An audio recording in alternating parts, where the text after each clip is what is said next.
All right. Gonna be going live in just a few moments here. Getting ready for One Fight Night 8. Welcome to the live watch along.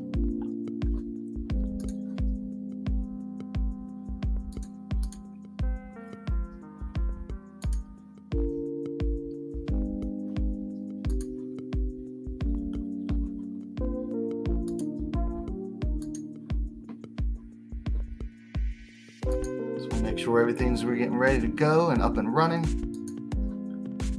Oh, got that volume down.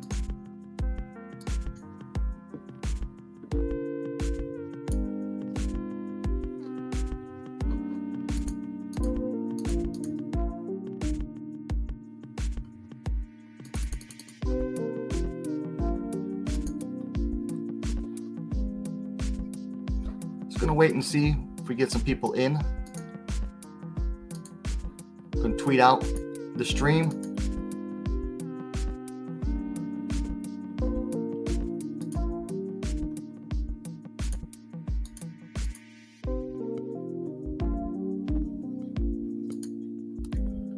Going to be going live soon. Live soon.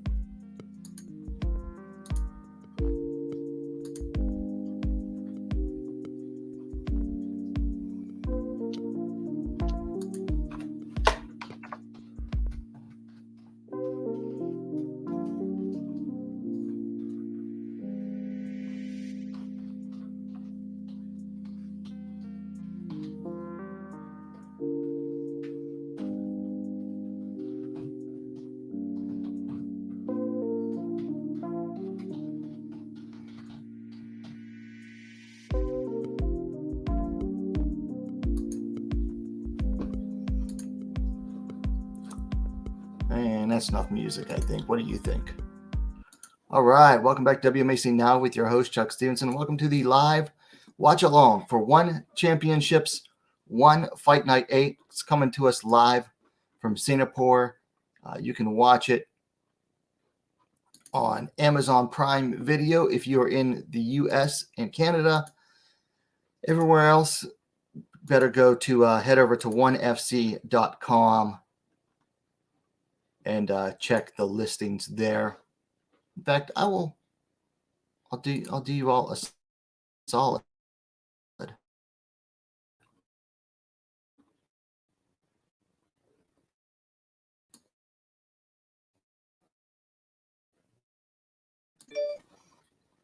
Let me look up. I'll look up a link for you all.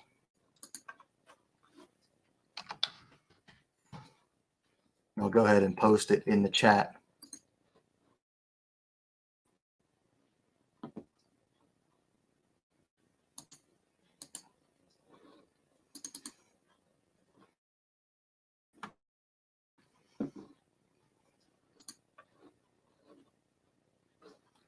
I'm just going to look this up in the chat here real quick.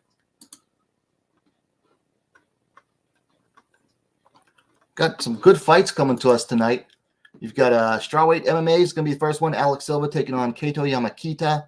Then we got catchweight Muay Thai, Aslanbek Zikri versus Rui Botelho. Then we got Zan Pemian taking on Terepchi Dongnak at strawweight kickboxing. Then featherweight MMA with Oho taking on Akbar Abdullayev. Then we got the fight I'm most looking forward to, Hamzahi taking on Itsuki Harata, atomweight MMA. Then in the co-main event, we have another Muay Thai bout, Alicia Helen Rodriguez taking on Janet Todd to unify the atomweight Muay Thai championships. And then in the main event, we've got Superlek taking on late replacement Daniel Williams for the flyweight kickboxing world championship. Superlek was supposed to be taking on Rodtang Jitmoangnon. Unfortunately, Rodtang was not had to drop out due to injury at like the last moment too. Luckily for ONE Championship, Williams was there, kept Superlek in the main event.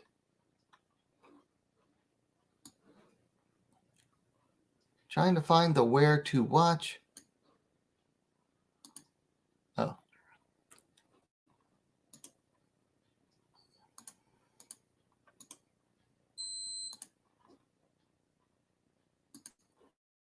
Okay, so for those of you who are outside the US, you can watch via the link that I just posted in the chat.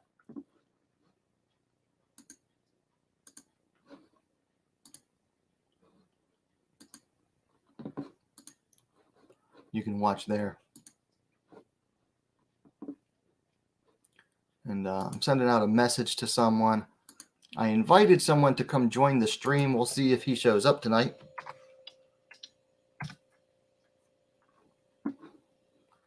We'll see. Right now, I'm not even getting anyone watching so far, but that could change. So we got a few people in already. Welcome to the stream. We're getting ready to watch the first bout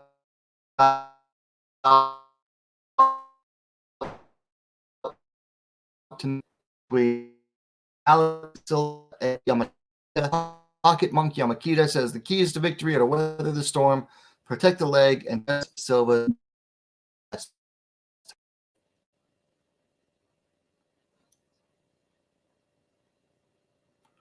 And by the way, if you're not sure how to watch the fights, I did just post up the link on how to watch it.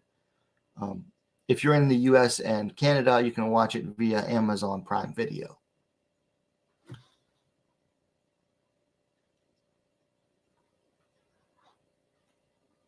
So Kato Yamakita is now in the circle.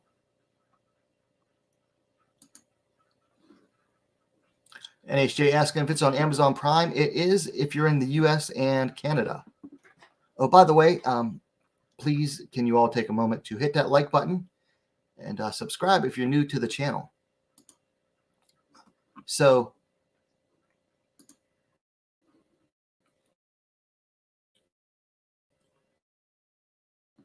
just talk to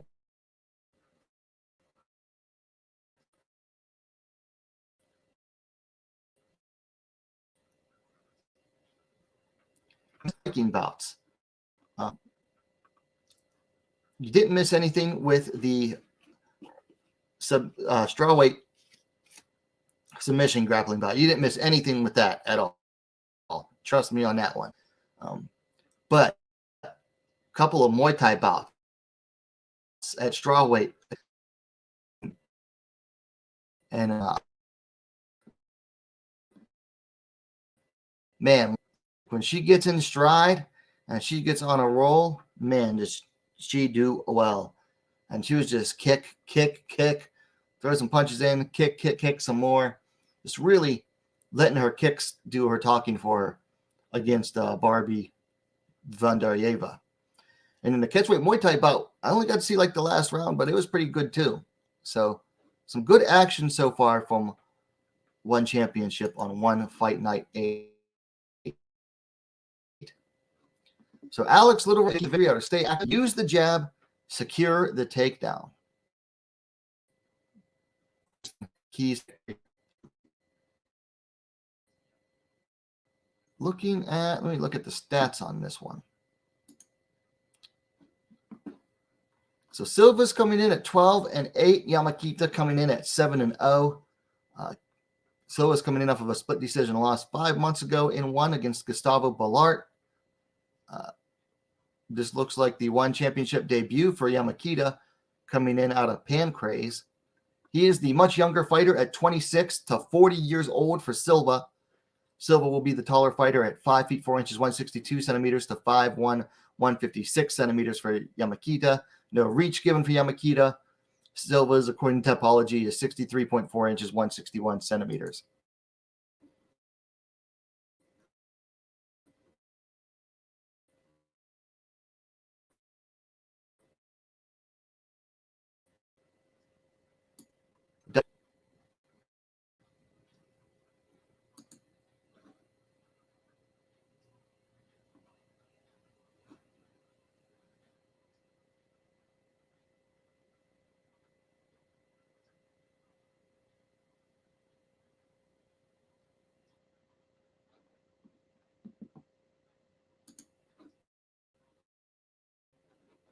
Herb Dean back in Singapore. So if you don't like Herb Dean but plan on watching the UFC tomorrow night, you can rest peacefully knowing that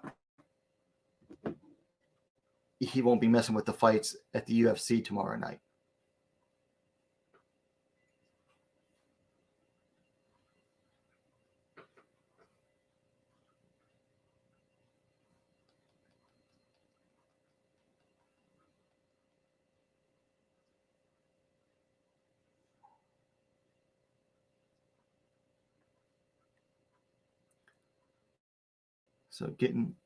So Alex apparently is out of Team 12. I don't know how true that actually is.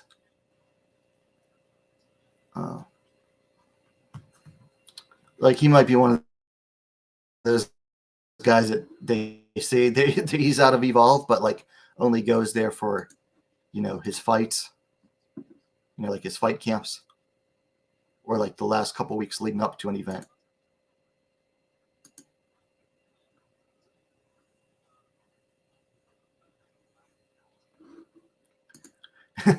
NHJ says, looking forward to Texas judging tomorrow night. Oh, yeah, Texas.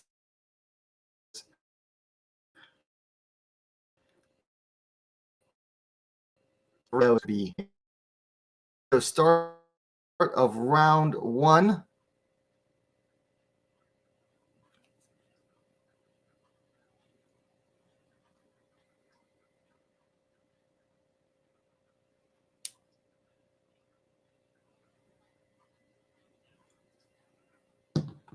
Some low kicks there out of Yamakita. Ooh, nice low kick below the knee there from Silva. And Yamakita with an easy double leg. Silva pretty much welcoming in the guard, but Yamakita moving straight to a half guard. And securing wrist control, trying to use the wrist to pass into a side control, but looks like Silva's going to try to use that to sweep or secure better position.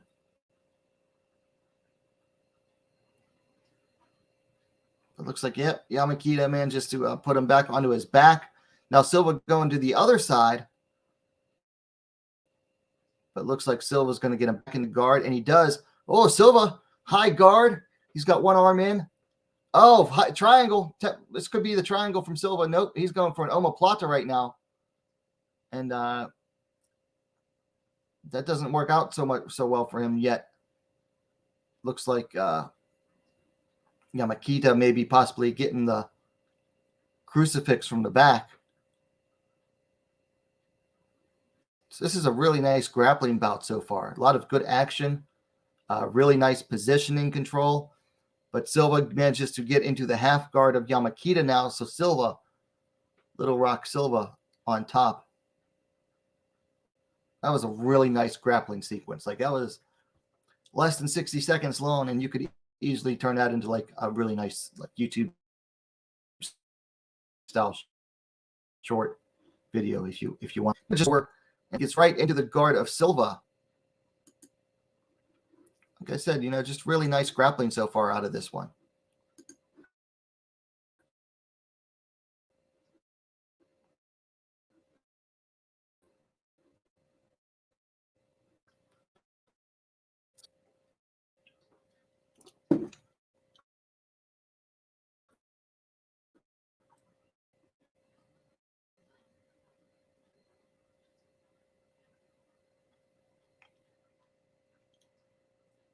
And not a whole lot going on right now. I mean, Yamakita's in the guard of Silva, but Silva's trying to break his posture down. Yamakita getting some hammer fists in, some elbows now. Oh, nice knee by Yamakita. Silva's out of guard. But Yamakita still with the good positioning control.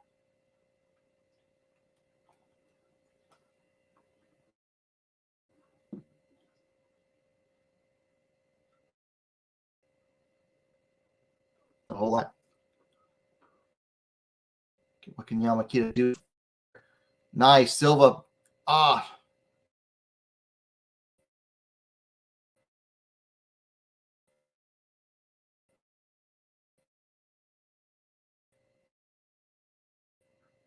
Really. And there goes my connection. So, well, yeah. Going to make it really hard to describe.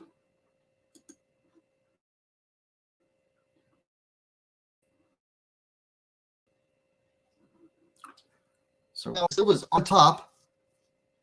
Yamakita with an inverted triangle right now. Or could be going for an inverted triangle. I mean, he doesn't have the triangle locked in. He's got like a scissors, almost like a scissors choke. But Silva's out now. On top, landing knees to the body with 45 seconds to go.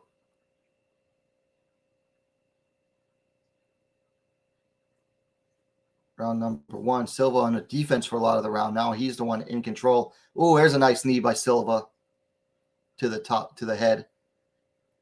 Now Yamakita's trying to land knees to the head from bottom. Silva's trying to move to north-south. But that arm, the left arm of Yamakita is basically blocking him from moving properly to north-south.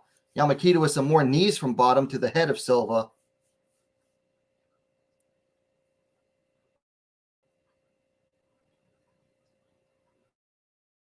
Now Silva, oh, very nice mount. Probably less than 10 seconds to go. And that is it. That's the bell. So really fun from and Kato Yamakita. And Easy E in the chat asking how's it's going. It's going good so far. I'm going to go grab my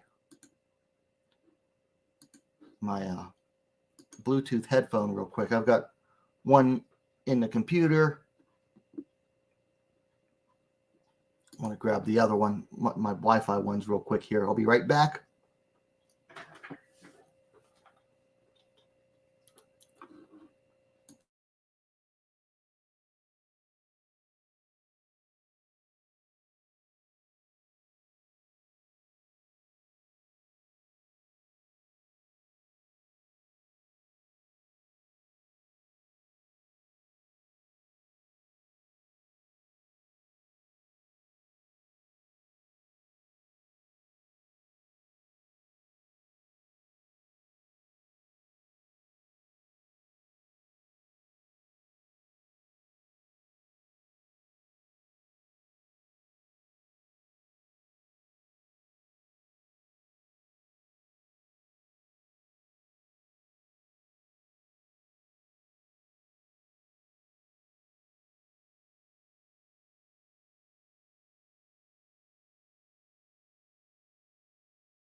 I was mute that entire time. Wow. Okay.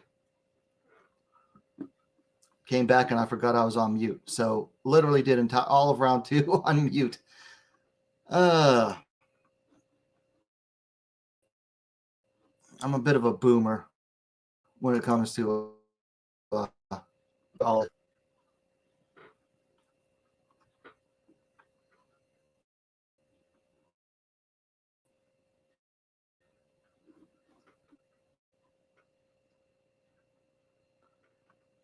I'll tell you what, looking at this fight so far, going by the way ONE Championship scores fights,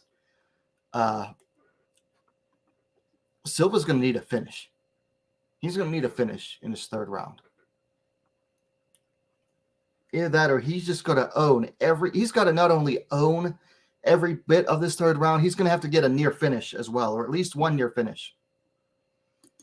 I agree with you, Jay. Kneeing a grounded opponent's head makes the fights a lot better, and it just adds.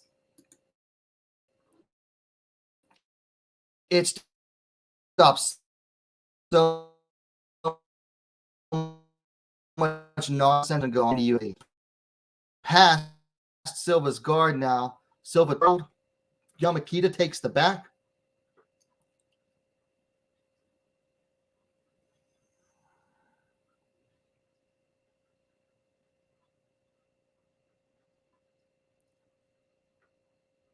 Yamakita trying to go for a crucifix here. If he can get that arm spread, he can crucifix. Nope, converted it. Silva out, turtles. Yamakita rolls him back over.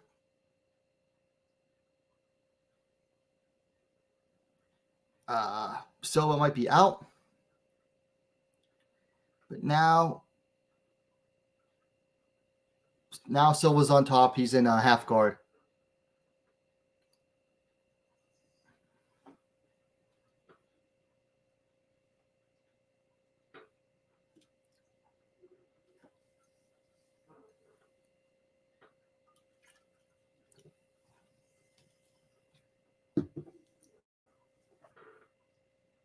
Some good grappling again.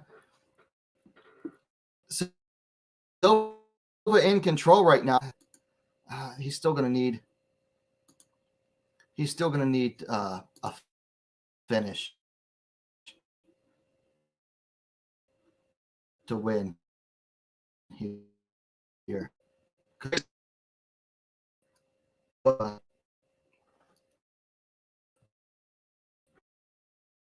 Get the rear naked choke. Silva's on the back of Yamakita now. He's going to be fighting for the choke. He's got the body triangle.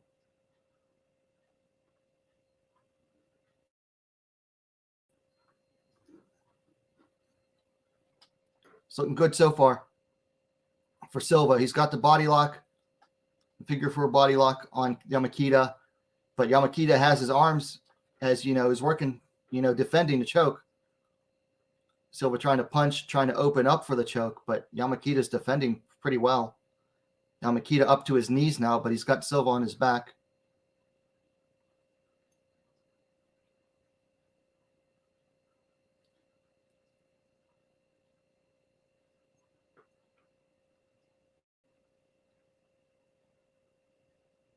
Oh, Silva tried to drop down for a arm bar as Yamakita stood, but now Yamakita's on top, landing some punches to the head of Silva.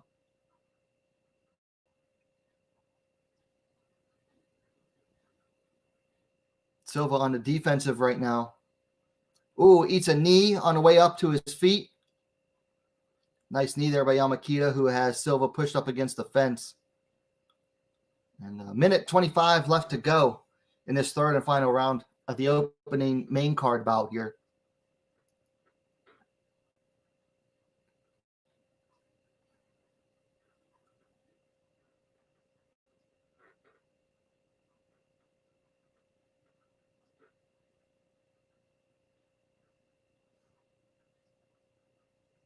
Yamakita striking, now going for a single leg.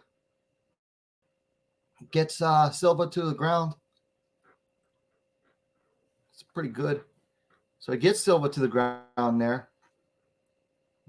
There's about 45 seconds left. And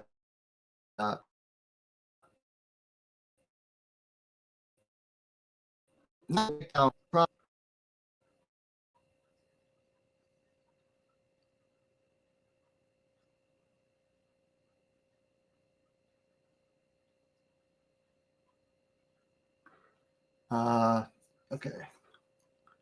Yamakita trying to get onto the back now of Silva. 15 seconds left. He gets, he's not quite there.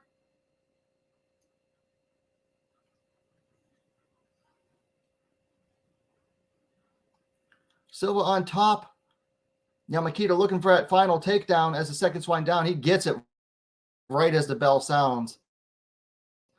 And probably should be an easy one for Yamakita.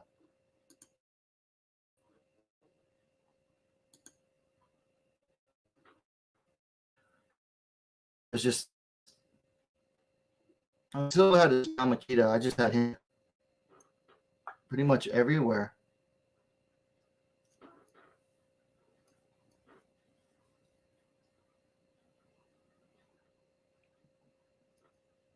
Excuse me. They're showing some of the grappling exchanges from this bout.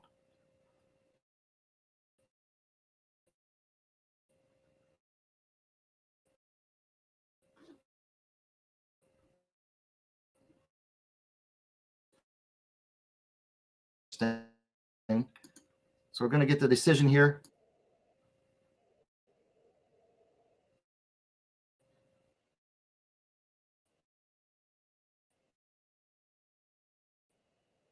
Name is Dom Lau.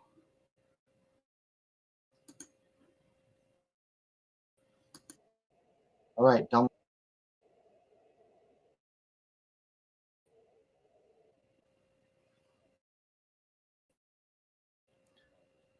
All judges. Kato Yamakita, no surprise there. Not for Kato Yamakita. It's a nice win there for Yamakita in his ONE Championship debut. Hadn't fought in about seven and a half months, so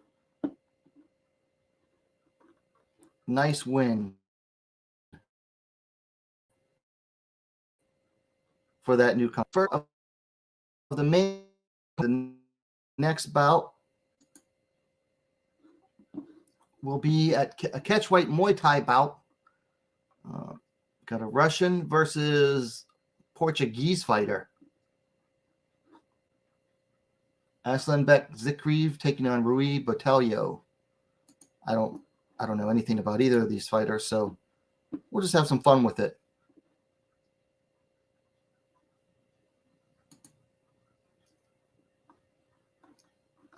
Tapology didn't even update the fight card on this one, so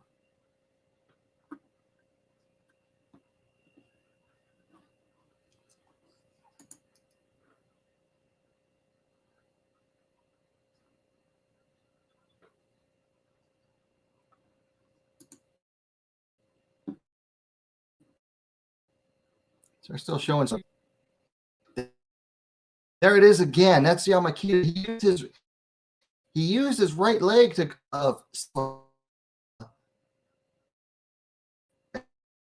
and then grabbed it to secure that down. I have to watch.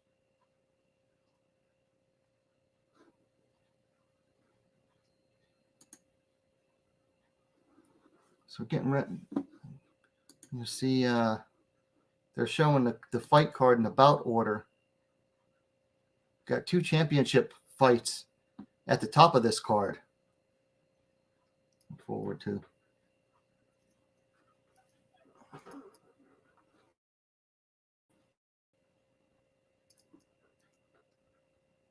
So there's the next 2 fighters set to come out. Catch weight of 128 pounds for this next bout.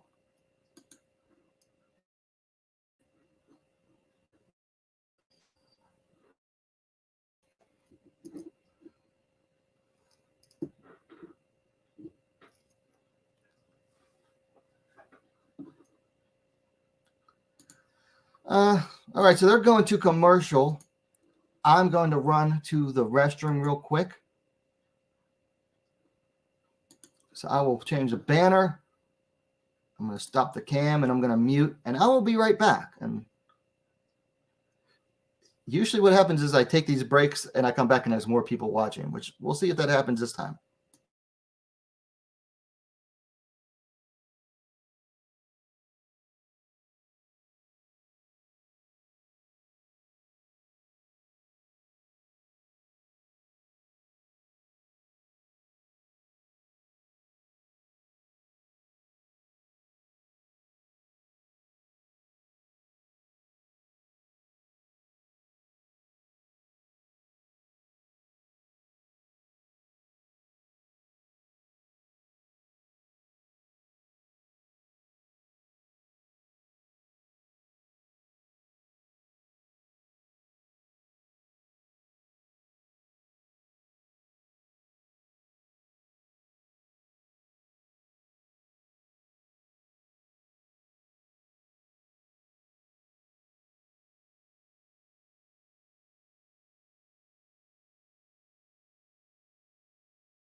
All right. Had to run, grab a new energy drink. I'll put that in the fridge. Let's see where we're at on the stream here. All right, so getting ready for the next, or no.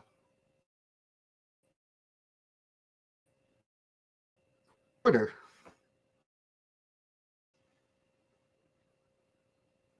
Oh no, they're doing the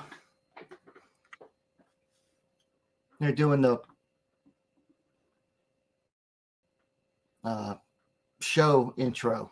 So they're doing the show intro right now. And I don't know why they waited till after the first bout of the main card, but that's what they're doing. They're doing the intro.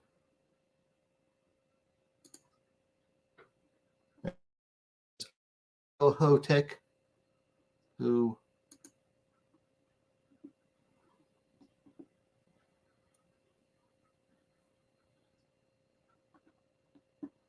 Hotek. I want to say I don't think he's fought in ONE Championship before.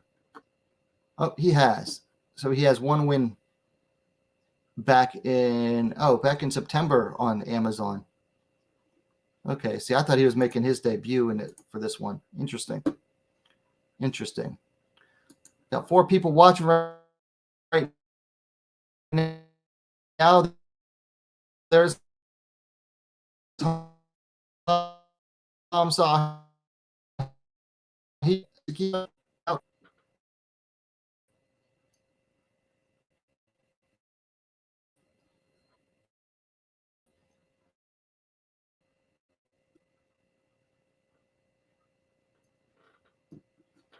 There's JT, Janet Todd, the interim atomweight Muay Thai champion.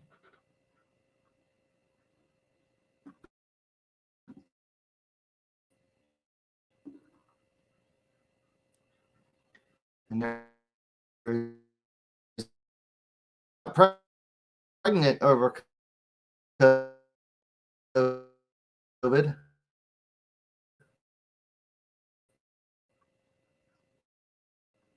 His first fight back since pre-COVID, if I remember correctly.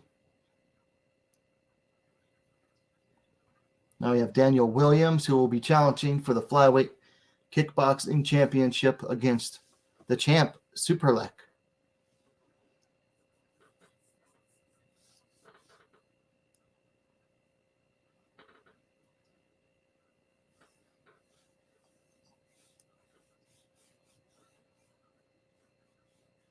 Here's a blah, blah, blah. Prepare to witness the greatest world, blah, blah, blah. Champions, mixed martial arts on the planet. We are one.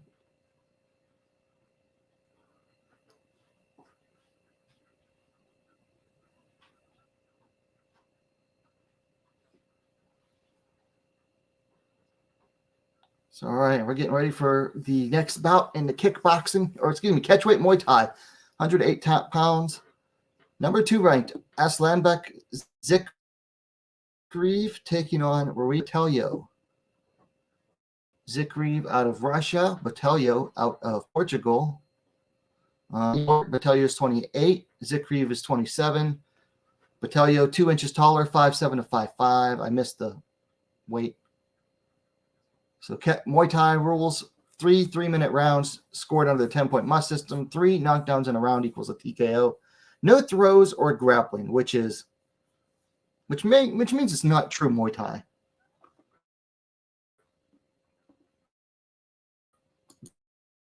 Gotta be honest.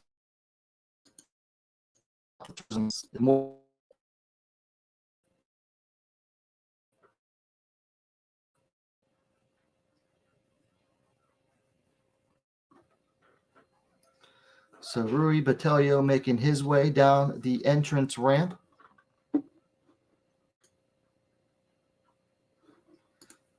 Yeah, Jay, the prelims were on YouTube. Should be able to go watch them. I recommend skipping the grappling bout and checking out Vandarjeva versus Barlow and Larson versus Abasolo. So skip the first bout, the grappling match, and watch the next 2 Muay Thai bouts.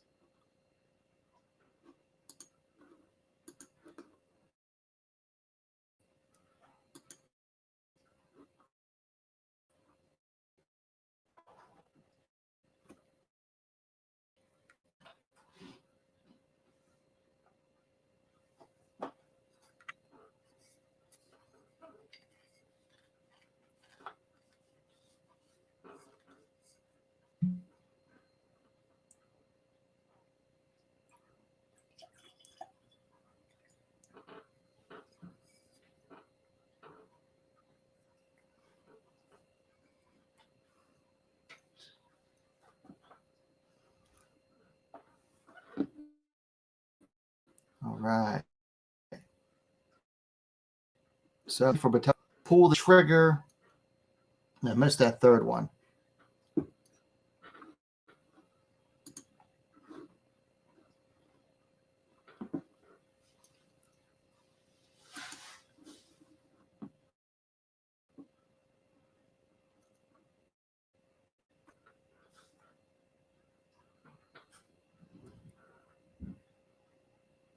Getting ready for the first whiskey of the evening. It's going to be Writer's Tears Irish whiskey. Not the best Irish whiskey, but it is a decent one. I do like it. You know, it's not like Jameson or Proper 12, which is barely whiskey.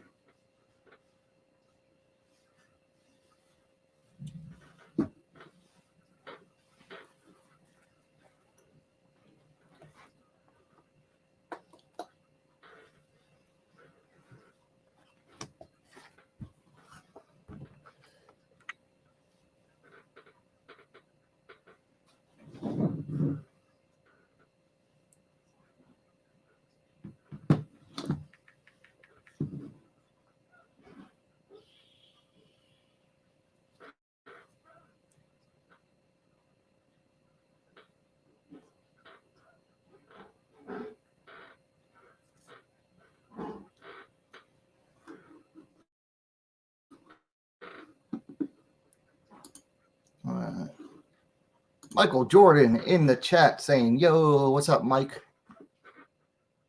Air Jordan in the house. NHJ says, I was looking forward to the Barlow fight. Check it out. Yeah, definitely check that fight out. That one was good. That was a really good one. So check that one out.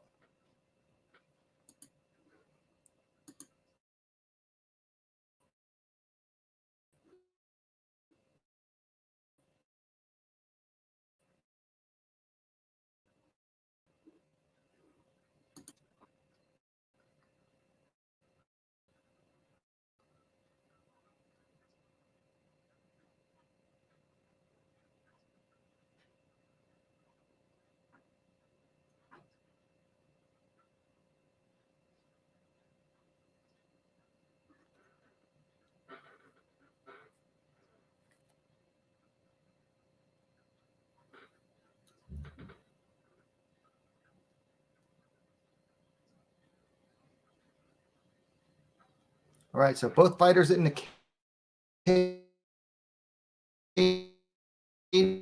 now. There's some interesting tattoos on the shoulders. Getting ready for bout number 2 of the main card.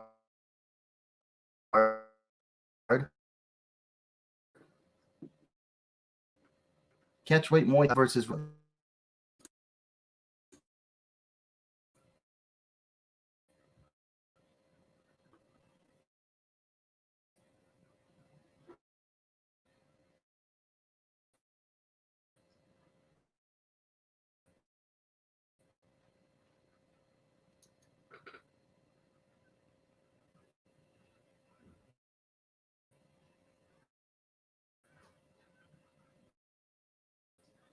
All right.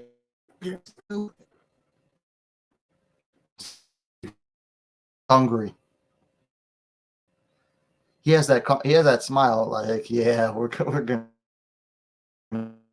We'll see. Why am I behind? All right.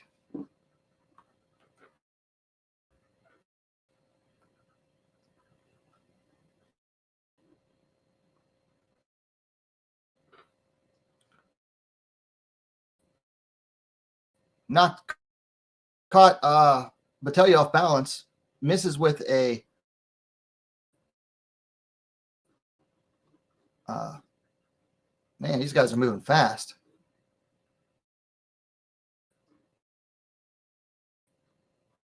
I'm in the clinch right now. Breaks it up. And my internet is acting up. Every time I want to go live, my internet, I swear to God.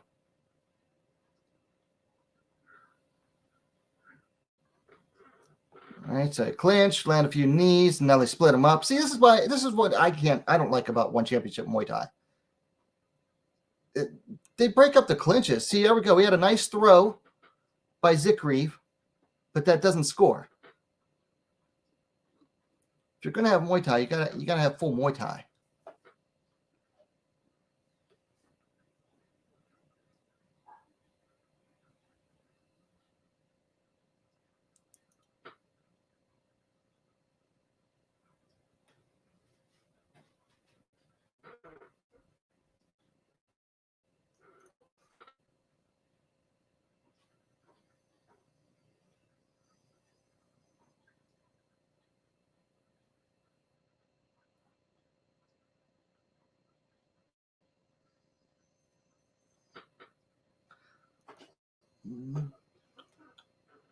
Zikriv back and Barlow up. A clinch. Another throw there by. See, these guys are clinching and they're moving so it's like they're used to throwing. It almost comes effortlessly. Looks like there's a cut above the right eye of Zikriv.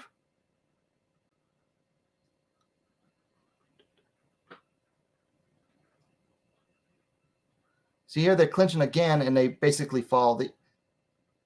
They're moving so fast. They're throwing each other off balance.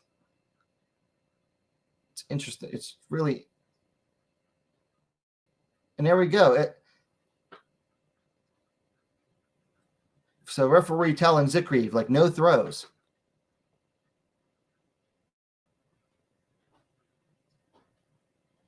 One, two lands for Zikriv, and he clinches, throws some knees from each of them, and referee separates them.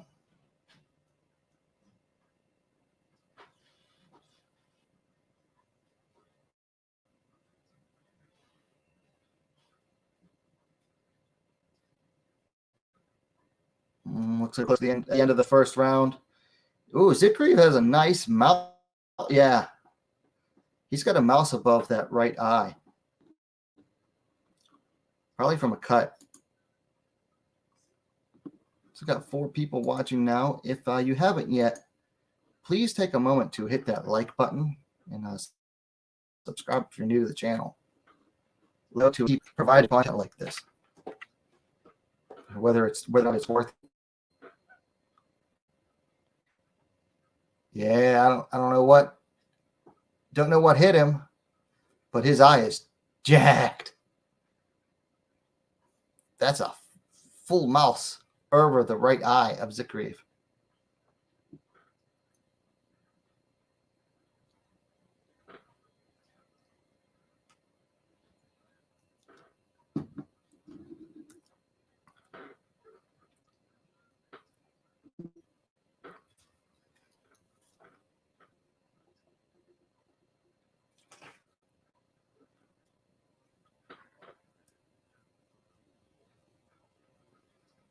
We got a cup check up.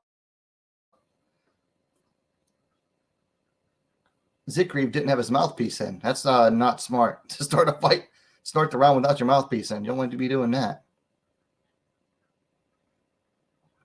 Zikriv hunting Batalio. Nice push kick there by Batalio. Side kick from Zikriv. Zikriv catches a kick, throws a 1-2. Clinch and separation from the ref. It might be that eye injury might be from like a head clash. Nice punch to the body by Zikriv.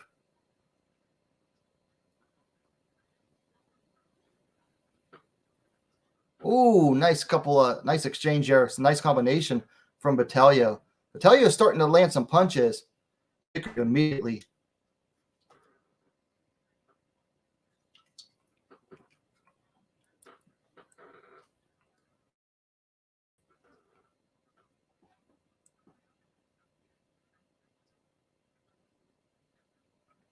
Nice spinning back kick there by Aslanbek. Batalio comes forward and they clinch. There's a separation by the referee. Minute 30 left in the first round, or second round rather. Knockdown there. That should probably going to count as a knockdown. Might.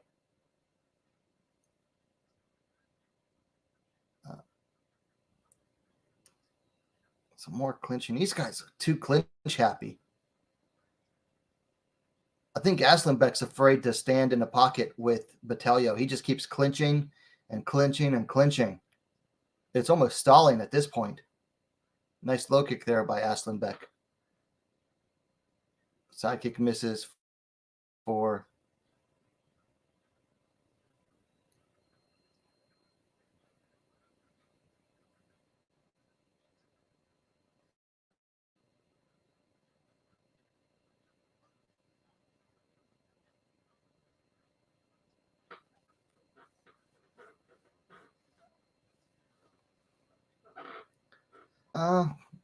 spinning back elbow misses there for Aslanbek. Push kick lands for him though. Kick back.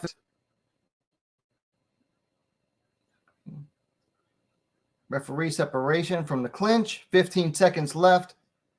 Batalio throws an overhand, but then misses with the overhand, lands the left. Ooh, eats a knee from Aslanbek Zikriv. They're clinching, kneeing, separation, and they start right as the bell sounds.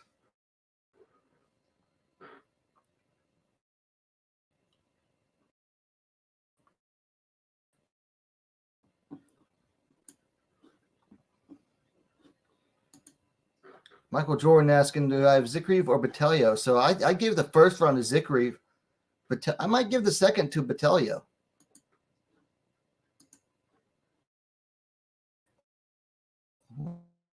We'll see.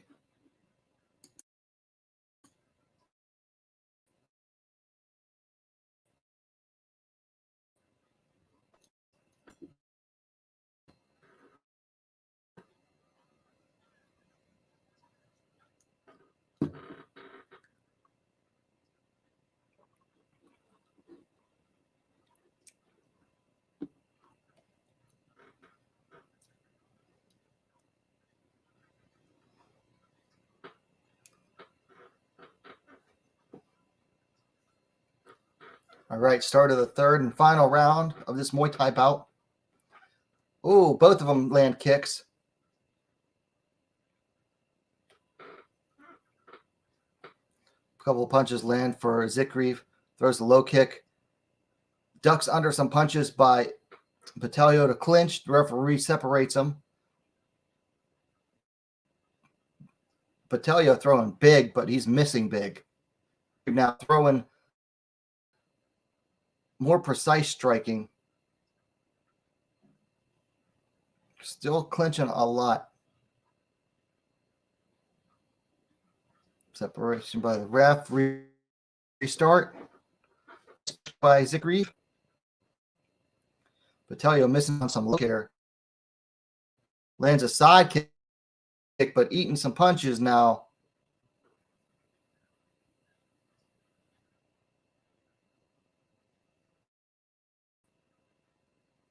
All right, another separation from the clinch. Nice push kick by Zikriv, and another. And another. Zikriv just stalking Batelio around the fence. Another clinch. They each land a knee. Separation by the ref. Ooh, nice 1-2 there by Zikriv, and another push kick. Zikriv's winning this third round for sure. So far, minute and a half left, so halfway through the third round.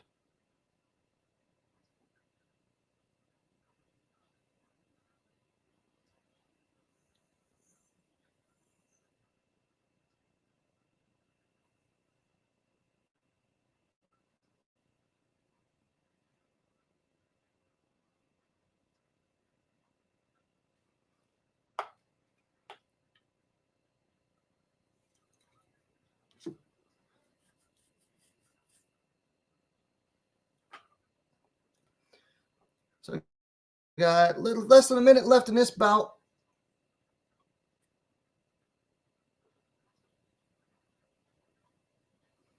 Some more clinching. It's going to get stopped by the ref.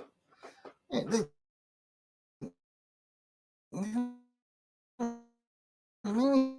to let these guys clinch a little more longer than that.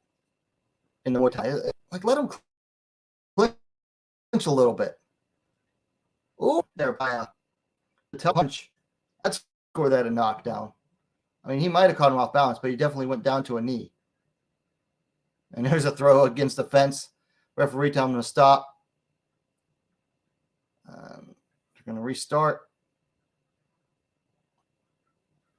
And they clinch again. And Zikriv's going to throw him, and a ref catches him. And warns him again. No throws. And that's the end of the round. That's the end of the bout. Everyone. They need to start warning these fighters more if they're going to keep throwing like that.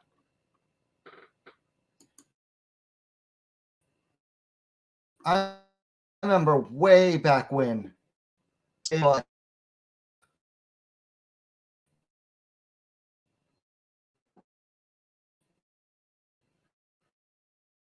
dump in the clinch, and the referee would just keep warning and warning and never actually doing anything about it.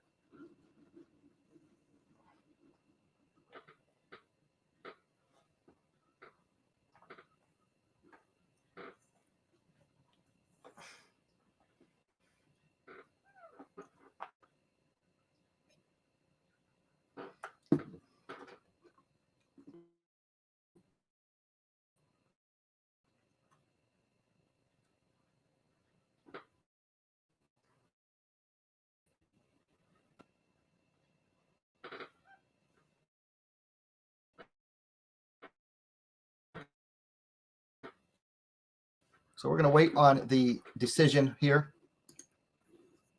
And my signal is not the most stable right now. I don't know why my signal is so unstable. I'm on a hard line.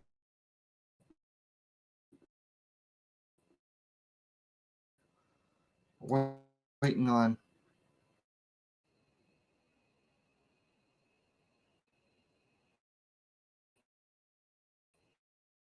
Judge 1 gives Battaglia. Judge 2, Zick. So your winner by split decision,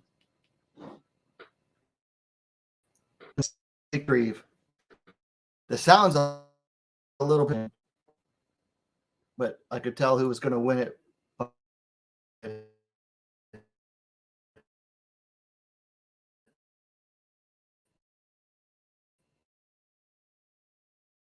Win. Third round, Zick just really started walking away with the action there. So yeah, I definitely understand that much.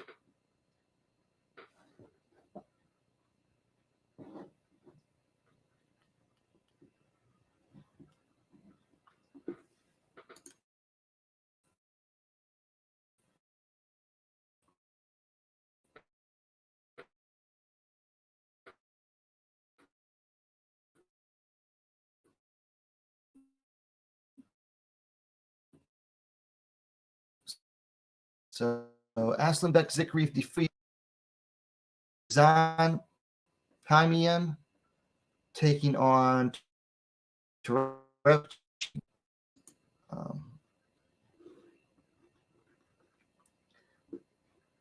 let me know in the chat, what did you think about that fight? Who do you think won that bout? Should it have gone to Rui Battaglia, or did the judges get it right? Or did two of the judges get it right by giving that fight to Aslanbek Zikrief? Who do you have winning that bout, or who did you have winning that bout? Let me know in the chat. The chat is open.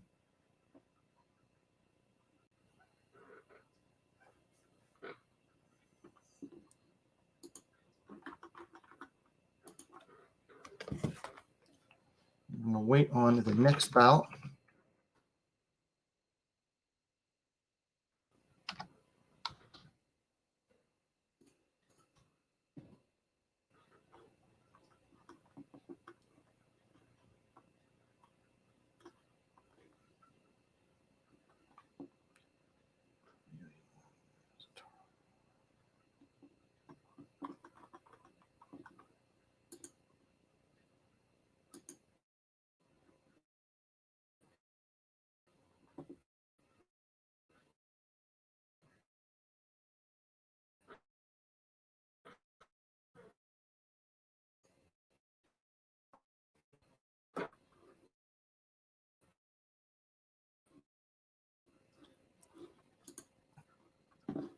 All right, so MHJ says Battaglia knocked him down. Yeah, I thought that was a legit knockdown in the third round.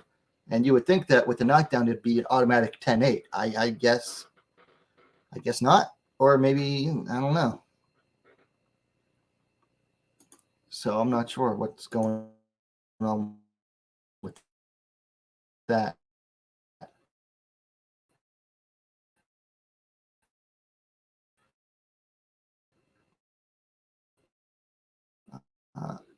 I think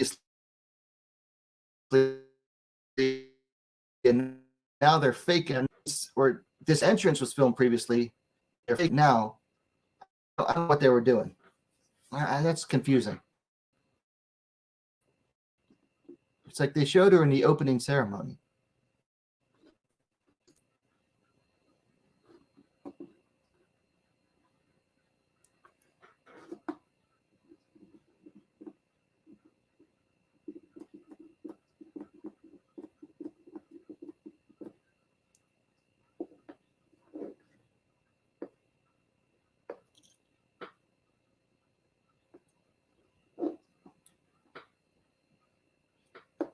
So we got commercials right now.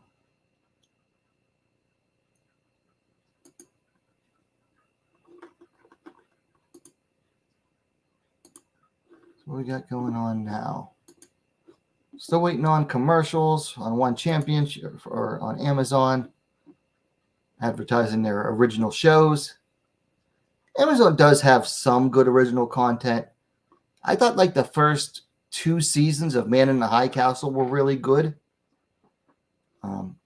The Boys is a really good show. I haven't watched too many original Amazon movies. I think overall, Netflix does get the better original content overall. But Amazon does have some good stuff here. So I don't know what this one is they're advertising. Man, that lady got old. Based on New York Times bestseller. Are they witches? Are they mutants? Looks like a bunch of young girls shooting electricity out of their hands. The Power, new series on March 31st, only on Prime Video. Interesting. And what's this one? Jennifer Lopez. And Josh Duhamel, Shotgun Wedding. Oh, that's already out.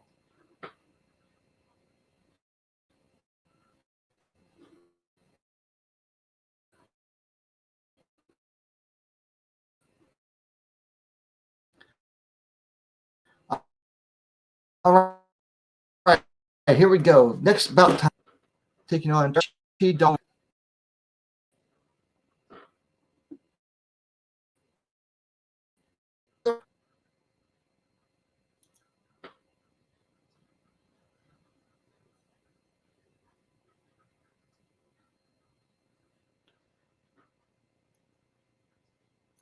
Terepchi Donak. Flying a Russian flag. That's interesting. Yeah, I agree, Jay. Boys is good. That last season, man, with what was his name? Patriot.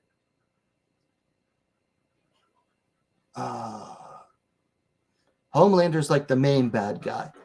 But the last season they had the guy from Supernatural played like a hero that they brought. Basically, he was like the boys' version of Captain America, except he's a horrible person overall. Just like absolutely garbage human, but like super powerful. And they brought him in.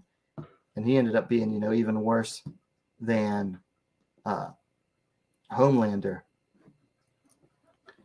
And man, was that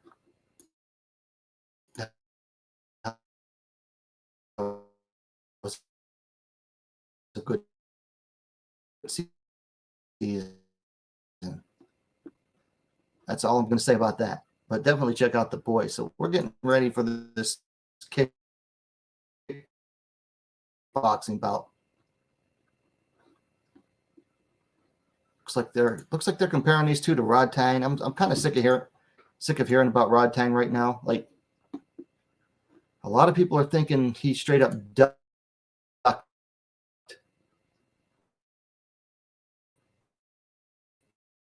super leg tonight. Don't know. Maybe it's interesting.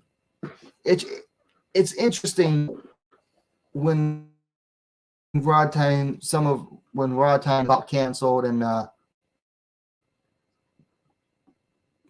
who it's against. I'm not saying he's ducking, but I think Rod Tang might be a little bit selective of when he pulls out in fights. Easy E asks, what do you think about Holly Holm signing a 6-fight deal? UFC is trying to kill a woman. I don't think they're trying to kill her. They're basically securing her all the way up until she retires. That's what that is. That is their way of saying, well, even if she retires and then like 6 months or a year down the line decides to come back, they still got her under contract. That's all that is. That's the only reason it is 6 bouts, because they don't want to sign her for like only 2 or 3. She fights them and then maybe decides, well, such and such promotion is offering me a ton of money right now to go sign with them and finish out my career there. So I'm going to go with them. one UFC just said, no, we want to sign you for 6 fights. And they know she is not likely to fight all 6 of those bouts before she retires. I mean, she's already 40 or 41. Let me check here.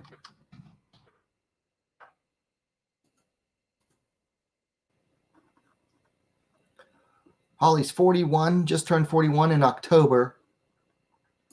So, yeah, that's their way of basically signing Holly up for the rest of her career. Like, they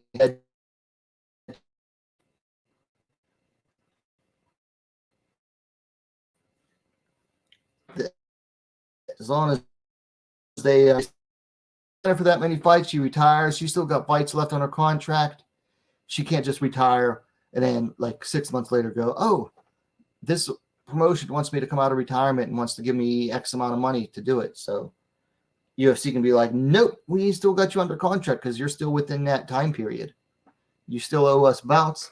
You're still within that time period. So that's UFC's way of keeping control on her. They don't want her going anywhere else. Easy E says, dirty business is the only business. Yep, you got it. And NHJ says she can't go do boxing now either. No, she can't. And there was talk somewhat recently about her possibly going back to boxing. That's true. I had forgotten about that, Jay. So yeah, no boxing anytime soon for Holly Holm, not without the UFC's permission. And then there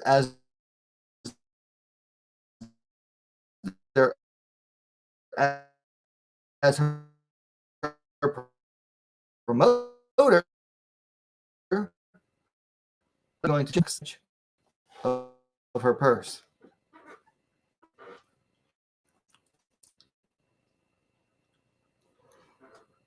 Ooh.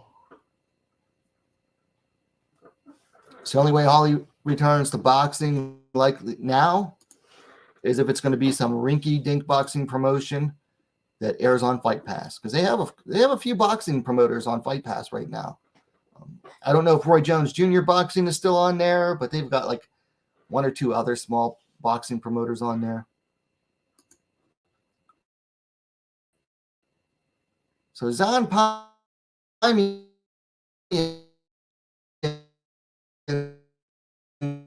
pay me and back. I'm going to go grab my other energy drink. By the way, they're saying greatness starts here. Shop now at one.shop. I'll do you one better. If you are interested in ONE Championship gear, check the description of this stream, and there is a promo code to get, like, I think it's 10% off some ONE gear, or you can use my affiliate link, which I also put in the description down below. Should be there. I believe I put all that in there. So if you ever get a hankering for ONE Championship gear, use either my promo code or my affiliate link. Get 10% off, and then I get 10% off my next purchase. Yeah, Jay is right. Gamebred Boxing's on there. Yeah, there's like 1 or 2 others on there as well. Like legit, like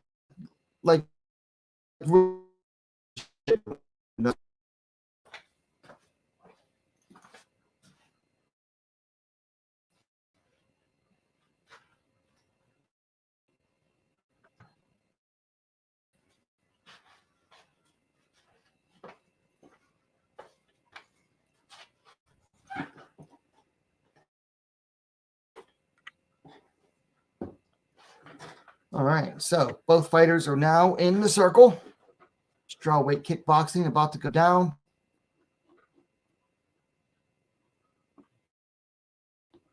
Dom Lau making his announcements.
Trepchi Dongnak. Olivier Cost is the referee.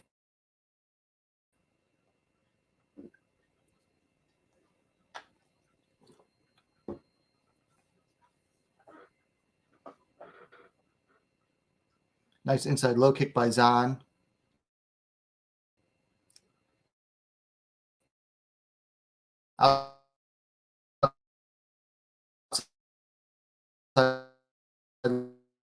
Low kick by Dong. Some nice kicks there from each fighter.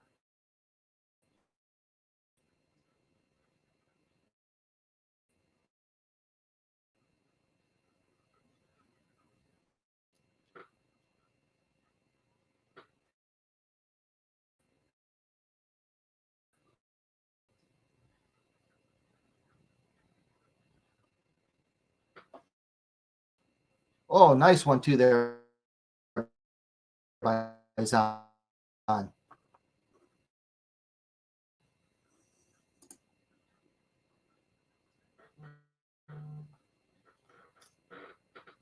Just got an email.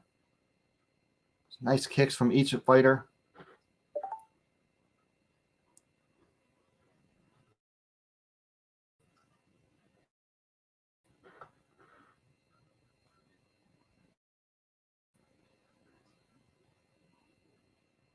Dongnak. That was a nice jab. Overhand right from him too. Punch to the body from him. Oh, nice kick to the body by Zahn. And a couple body strikes by him as well. They're both just throwing punches and not really bothering with any defense. Actually blocking anything. Just over a minute left in the first round, and it's been a lot of action. Zahn out, kick up high by Dong. Gets blocked. Zahn.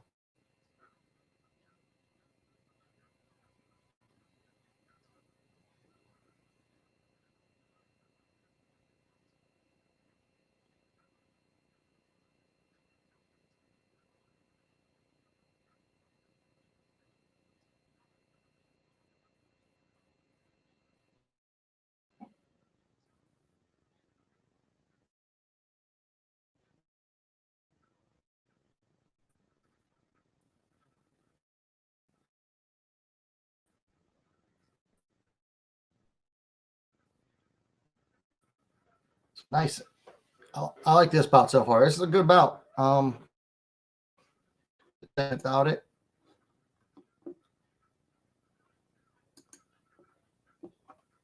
He's saying he's had a hard time finding a replica belt of ONE Championship's big belt. Yeah, I don't know if they make those. You might have to do like a custom job.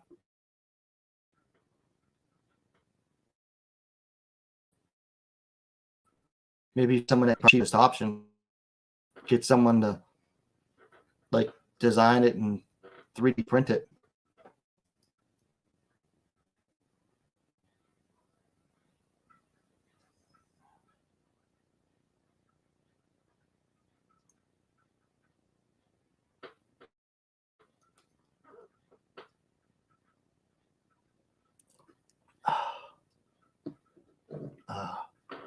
It's good whiskey.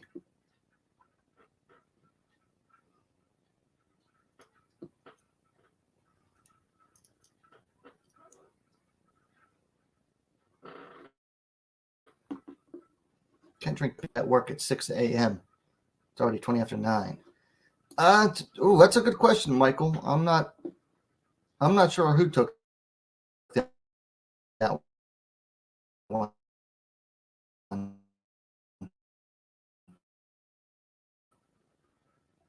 Maybe probably Zahn. I think Zahn or Donut. Ooh. On to those.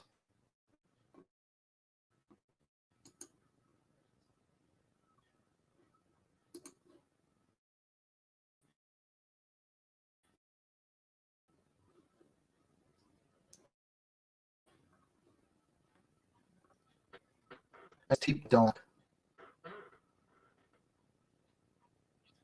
Zahn backing him up, though. Oh. Zahn's work to the body is nuts. He's not afraid to punch to the body, which I like to see. And he opens. Ooh. That was a teep by Dongnak. That was a teep. Now eating some. Ooh, eats a flying knee. But now Dongnak landing some strikes.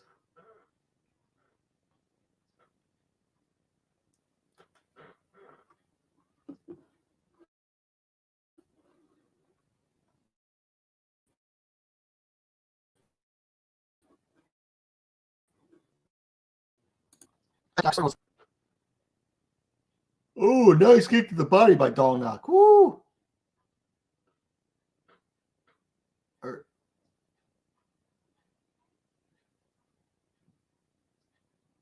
Zahn landing some clean shots.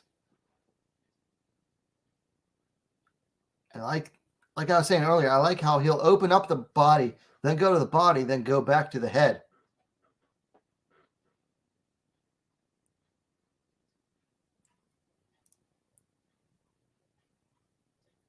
Yeah.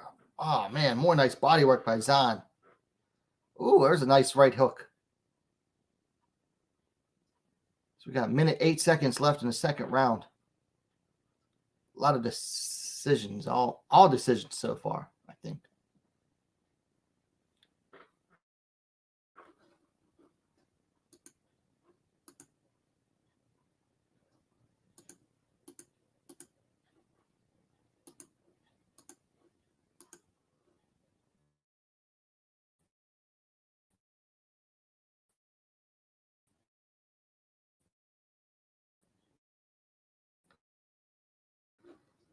Got his mouth real open.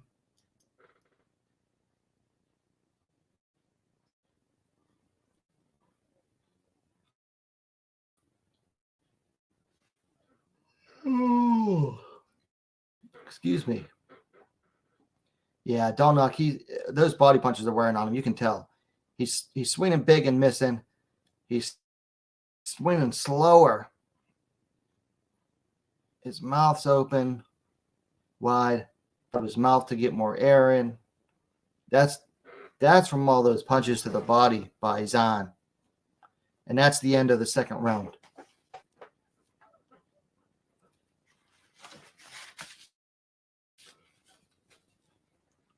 Just gotta wipe out my last sip right now. Wipe out my glass real quick.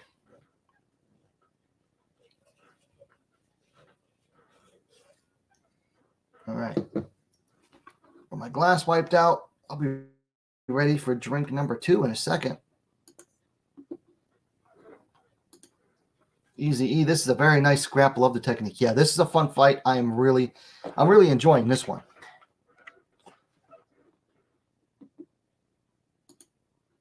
Judy V saying bonsoir, which is French for good evening.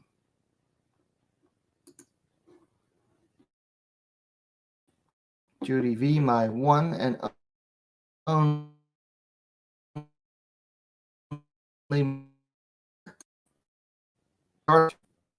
by Dongnak. But not for more to the body. Oh, Dongnak eats a big hook. There's another big one.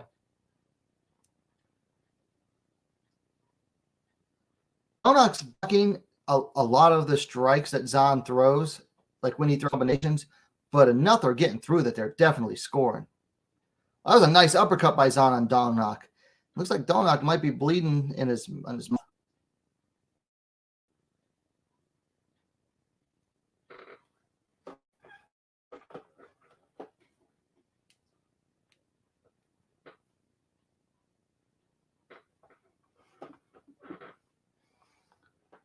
High kick misses for a Dongnak. Eats a body punch by Zahn and another body punch. Zahn still working the body. 2 minutes to go in the third and final round.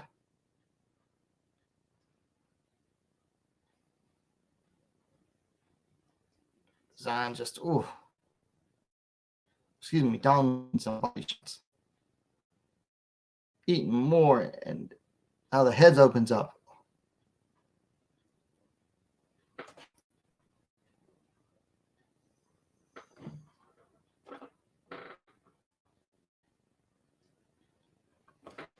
Zahn just going to the body and then tagging the head. Dolnock just doesn't have an answer for it.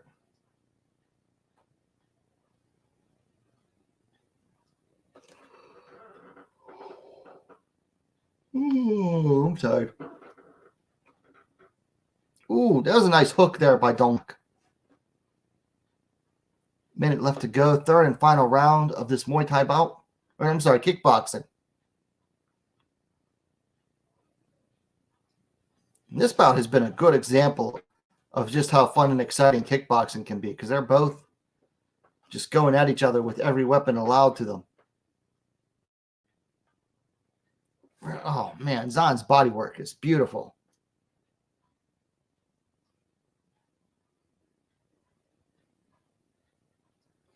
Zahn missed on a flying knee.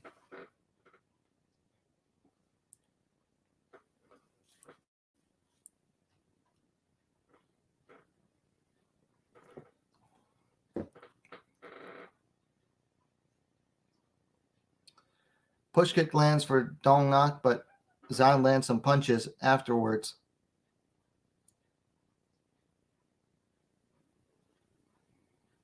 Some low kicks missed for Dolnock. Zahn prematurely celebrating, but then there's the final bell. So that is it for this strawweight kickboxing bout. The win for Zahn here. Zahn Pamian.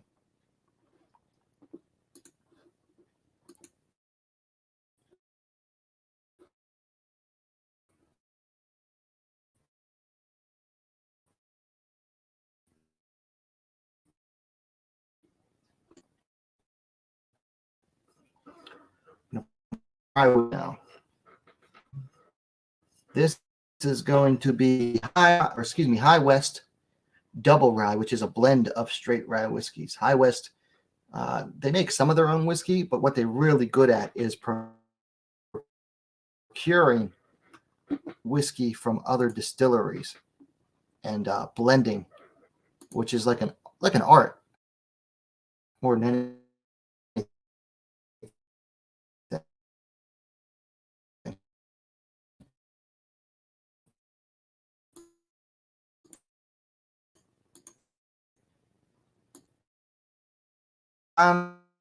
Pamian.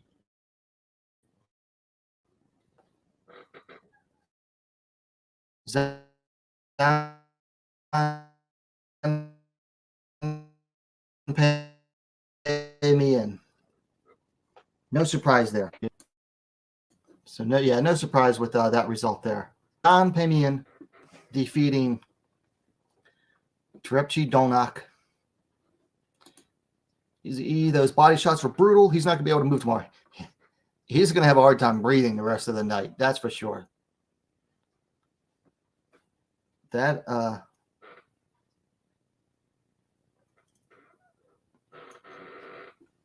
that's he's going to have a hard time breathing tomorrow or tonight.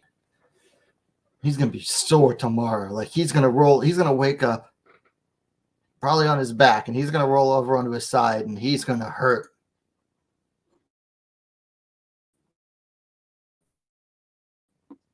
Before, like I've been hitting the ribs, and it just stays with you.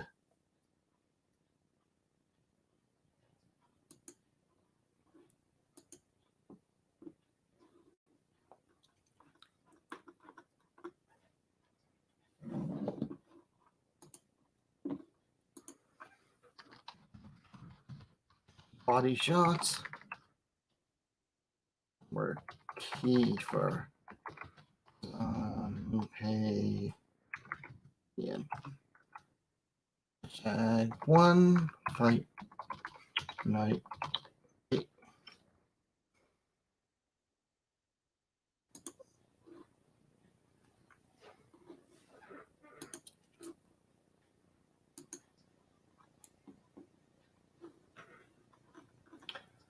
All right, so we have some time before the next bout. Looks like they're interviewing Zion.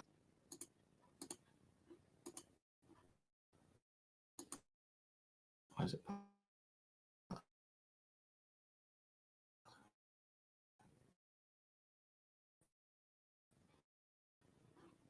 Discuss.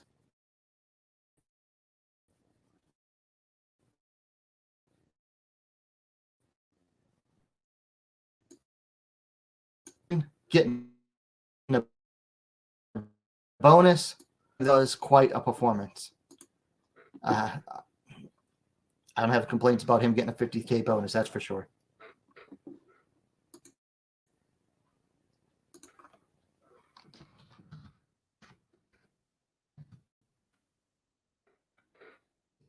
Nice performance there for Zan Peimian. So next up, we've got featherweight MMA. If you're following, you can follow the cursor, making a circle there.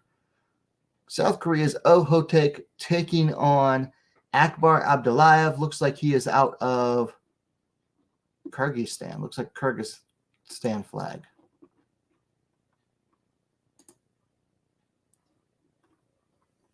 Yep. Akbar Abdullayev out of Kyrgyzstan. Not a whole lot of information about him on Tapology.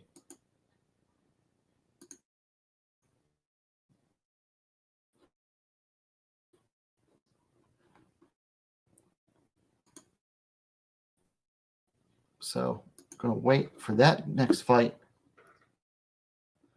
Get 5 people watching. If you haven't yet, please take a moment to hit that like button, the thumbs up button. It helps draw people to the stream. And if you like the content, go ahead and subscribe. Haven't been as active lately with the content. Gonna try to get back onto it. Been working, 11, 12-hour days lately. So it makes it hard to get anything done afterwards. But gonna try to get back into making content.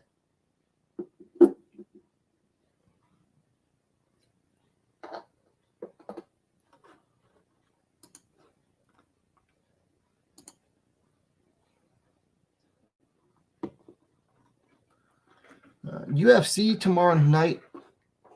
Well, we got some time before the next fight. UFC has 2 ladies bouts. We're down 1. We were supposed to have a bantamweight bout between Tamiris Vidal and Haley Cowan. Vidal had to withdraw due to medical reasons, which makes that twice now that Haley Cowan's UFC debut has fallen through. Last time she was supposed to fight the Argentinian girl. I forget her name right now. She had to withdraw to like an ovarian cyst bursting or something gross like that. And so we're down now from 3 ladies bouts to 2. First up, we got a strawweight bout. Andrea Lee taking on Macy Barber. That should be a fun one, if sloppy. And then in the co-main event at bantamweight, we have Holly Holm taking on Yana Santos, formerly known as Yana Kunitskaya. That's a pretty important bout in that bantamweight division, particularly for Santos. If Santos can beat Holm, that puts her right up there in title contention. And Sparta Chris, the order of the fights are right there on the poster. They go from bottom to top, right to left. You asked that earlier.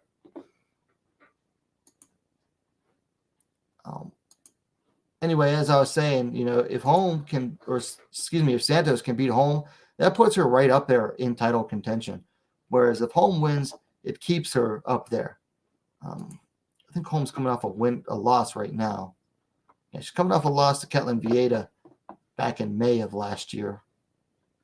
Before that, had fought since 2020 where she beat Irene Aldana. But I know she's still very high in the rankings. So for Holm, this is a placekeeper fight. For Santos, it's a chance to move up into title contention.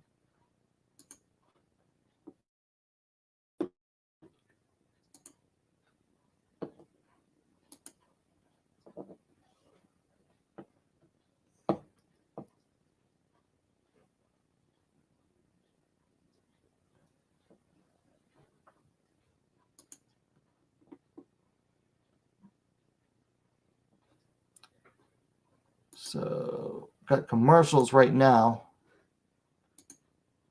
Waiting on this next fight to start. It's MMA. Like, they shouldn't be doing a long freaking commercial break before an MMA bout. Jay says, Holm versus Sanchez for the cage pushing title. I hope not. Yana's not too bad with cage pushing. Holm's more into that.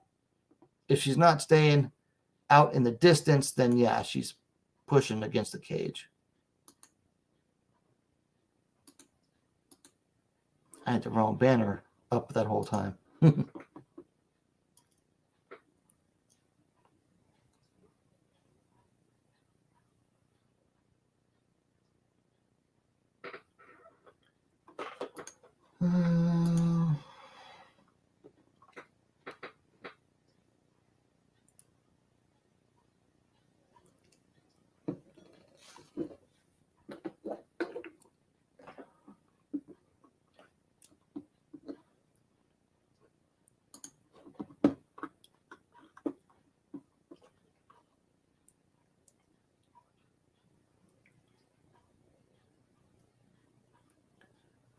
Well, let's see. So, Hote coming off of split decision win, preceded by a submission win, preceded by another submission win, decision, submission. So, Hote is definitely a submission fighter, whereas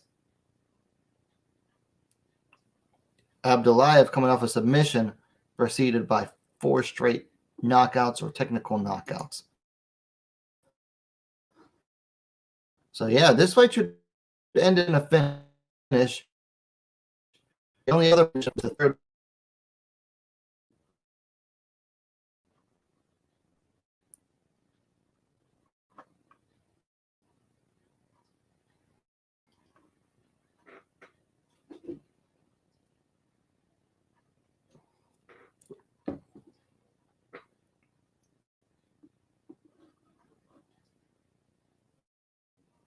Who's that? Super Lek promo for the main event between Super right now. Jay says Barber Lee should be good. Yeah, I think that'll be a fun fight. Won't be the cleanest bout. I think that bout is largely going to come down to who keeps it in their range.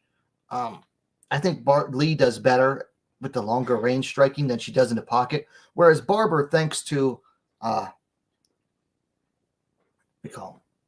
she trains out of Team Alpha Male, I believe now, and Team Alpha Male really got her thinking right in the cage. Like, she was trying to be like this long distance fighter, and she was striking at air. And it seems like Team Alpha Male, whoever's working with her, told her, like, hey, you're a big girl. You should be bullying people in the clinch and up close, and then taking them down and beating them up. And that's what Barber has been doing since going to Alpha Male, and it's really worked for her. And so I got to give Alpha Male credit for that one.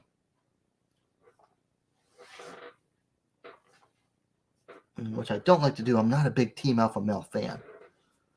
Although, one of the prospects I really like, Maritza Sanchez, who I've interviewed before and sponsored, she trains out of there. So I guess they're not all bad.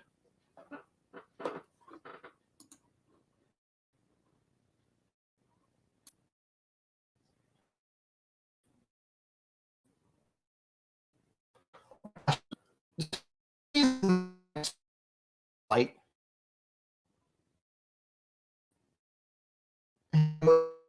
Freaking minutes. The full 15 minutes basically means 25 minutes.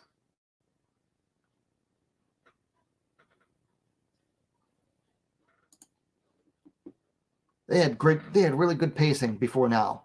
And now this long promo is killing the pacing.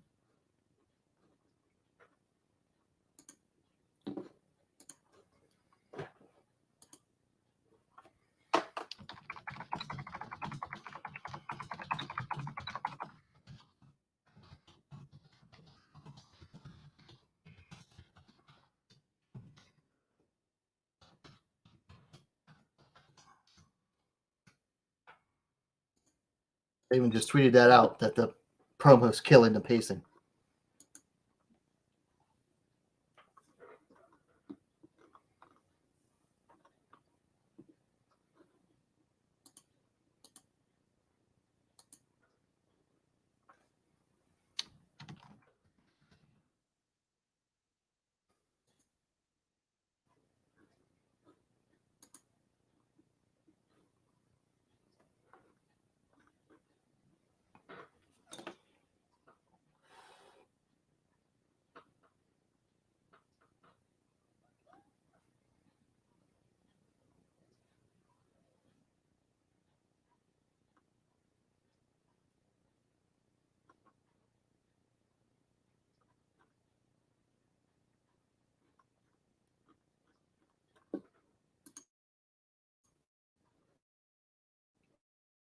Oh, finally.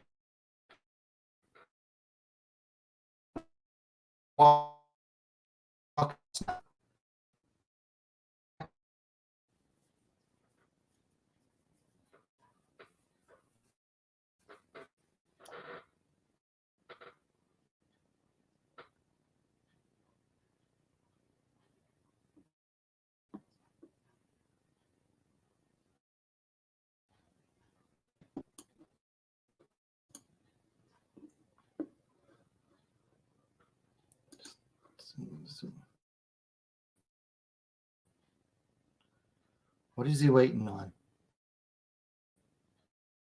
Are they playing his national?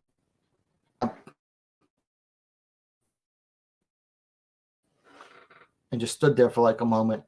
It was weird.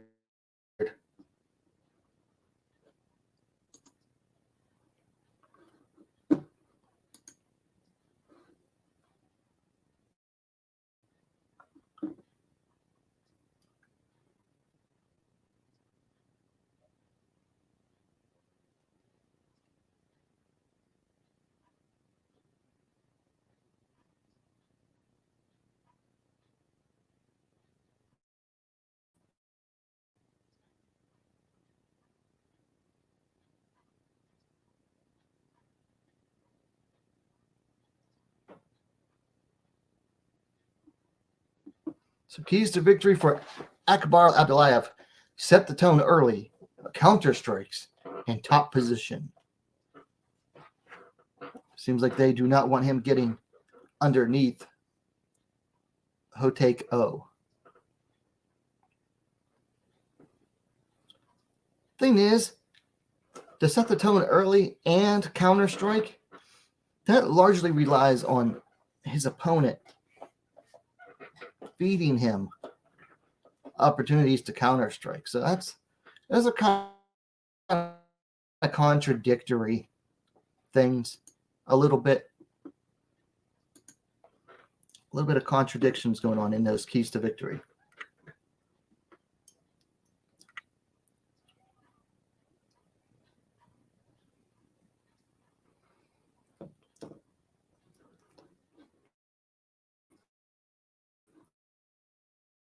Ooh. It's a very robust taste to that High West Double Rye. Very warm for a rye, too. Which is unusual. I don't remember from last time.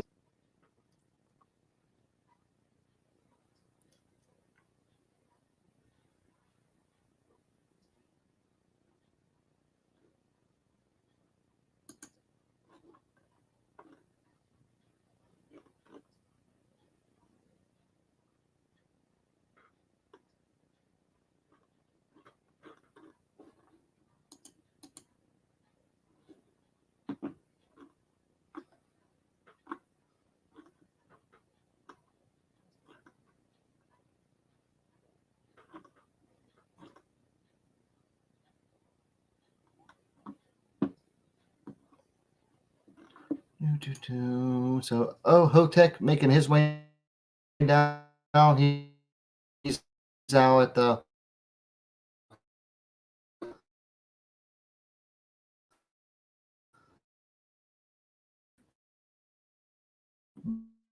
bottom of the ramp at the final check-in and took off a show compared to Hotek's 9-2-1.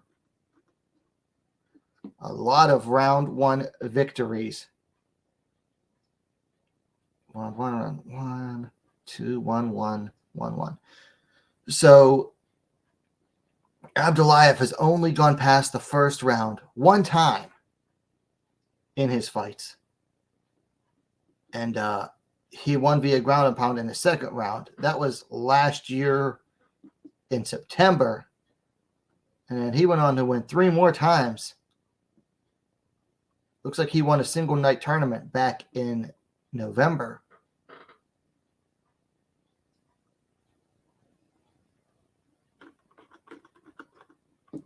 So Akbar Abdullayev, a big finisher.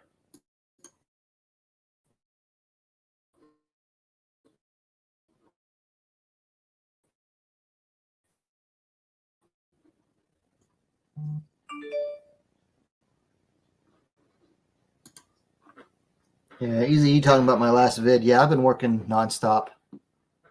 So I haven't had a day off since late January, early February.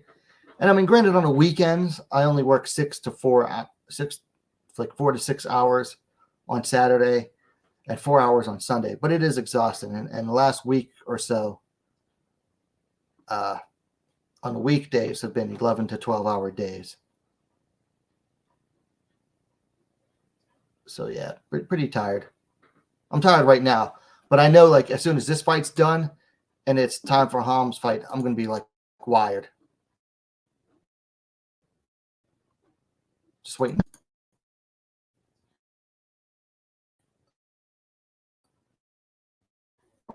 Here.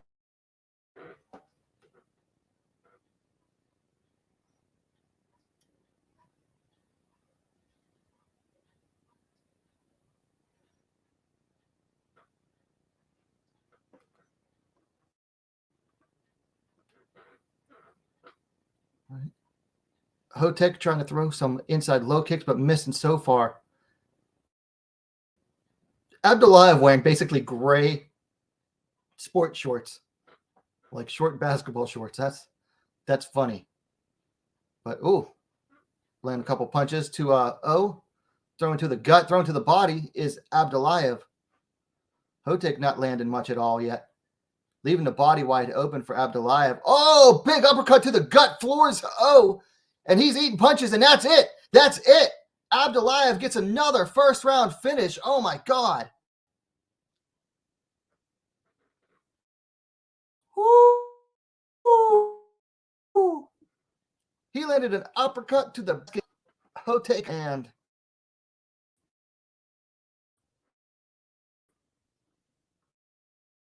pound.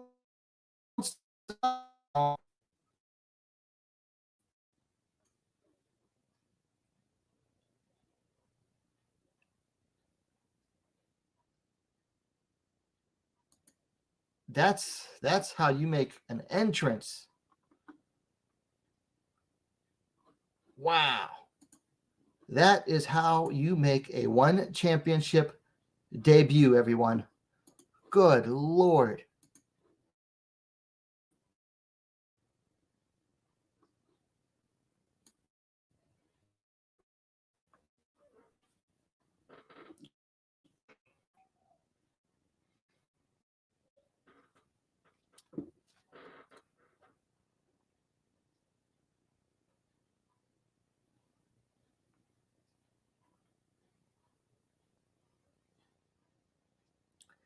Yeah, that was the replay. There's the replay. Man, he finished him quick. Watch him get 50K for that. And I blame him. Here we go.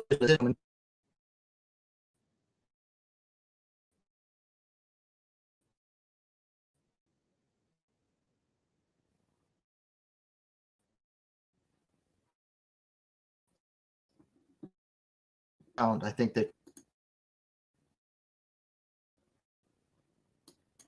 Wow, that was fast. That was fast, everyone. Woo! Man, Hope Tech has lost twice before now.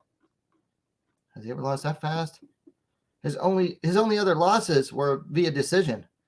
Once back in 2014. Wow, this man. And then once in 2017. So he hadn't lost since 2017. He was 2-1 at the time, and improved to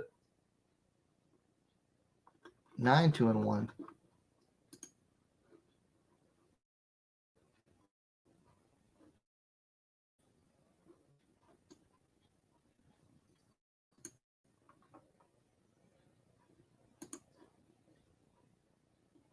Wow, I still can't believe it. That was a fast finish. Straight into, I guess you would call this the feature bout, atomweight MMA.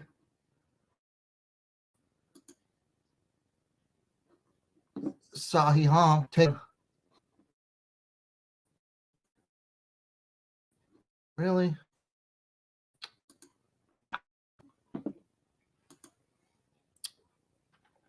I gotta fix this picture real quick here.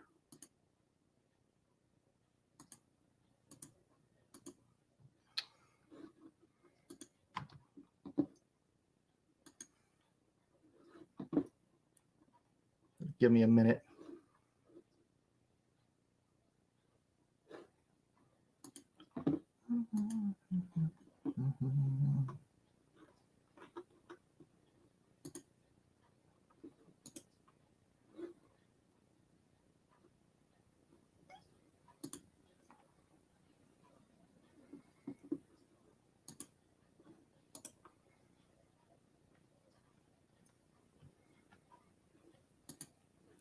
So I'm getting ready. I gotta download, re-download this picture of Ham versus Hirata.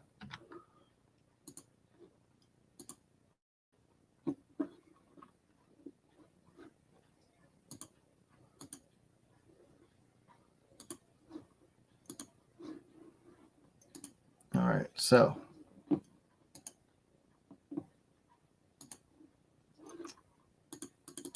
gotta try to do this again. There we go.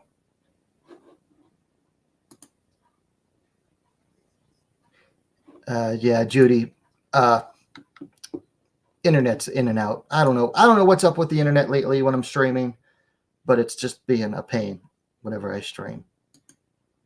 And I'm not sure why, because I'm on the landline. I mean, I'm not doing Wi-Fi.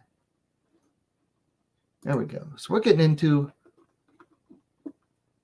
personally, this is my main event. Ham versus Hirata.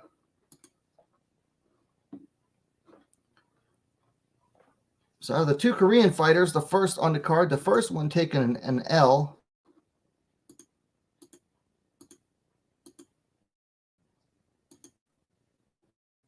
Right there.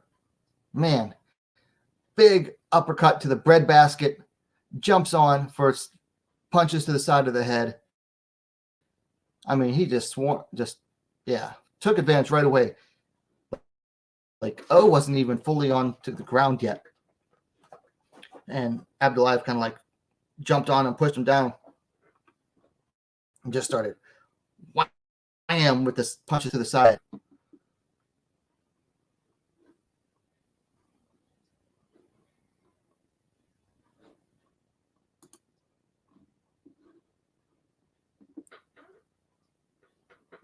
So just a friendly reminder that please hit that like button and subscribe if you haven't yet.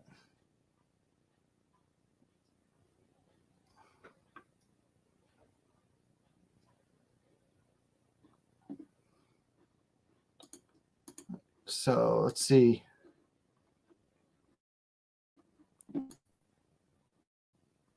Two fighters in the back warming up.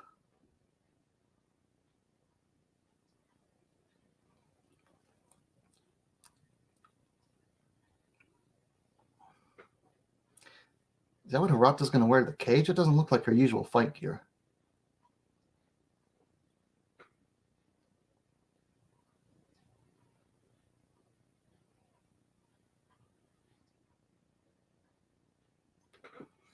This is I'm not gonna lie, I'm nervous. Like Hom, I'm cheering for Hom. I think she wins, but I'm nervous. She hasn't fought since it's been like a year since she last fought. So I'm nervous for her. I mean, I think she's a better fighter than Hirata, but she's getting up there in age. She's 36 now.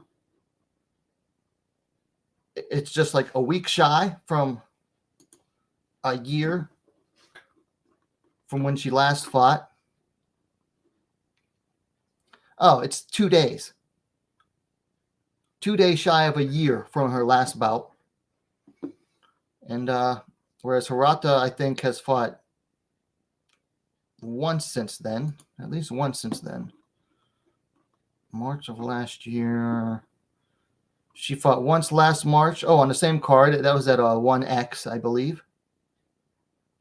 And then she fought again in August. And then these two were supposed to fight in November. So yeah, Rodson was supposed to fight twice, supposed to fight 3 times last year. Ended up only fighting twice. Hom only fought once last year.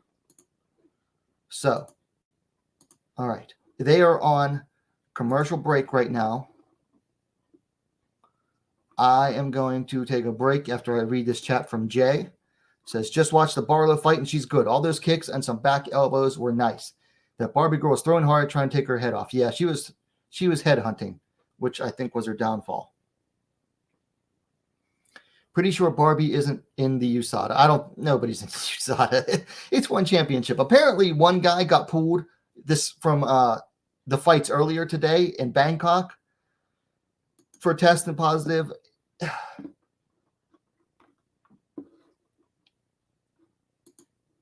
If ONE Championship is truly testing, they're only testing on fight night. All right, so we're getting ready for this mixed martial arts bout in the atomweight division. Number 2 ranked Tom Sahi taking on Itsuki Hirata. So they're showing the promo right now, or the VTR, as they would say in Japan. I'm going to use this moment to take a quick restroom break. I will be right back.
All right, I'm back. Judy V says the bad blood between the two will spill red tonight. We'll see. I think it'll be interesting.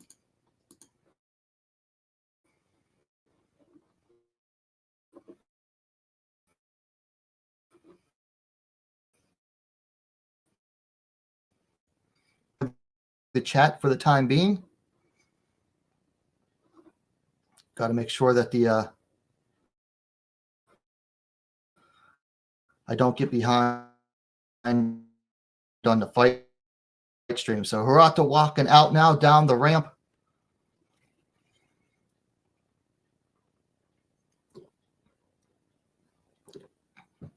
Drinking from the energy.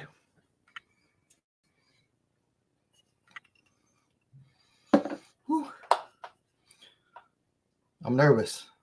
Every time Ham fights, I get nervous. There's two fighters that I genuinely get nervous for.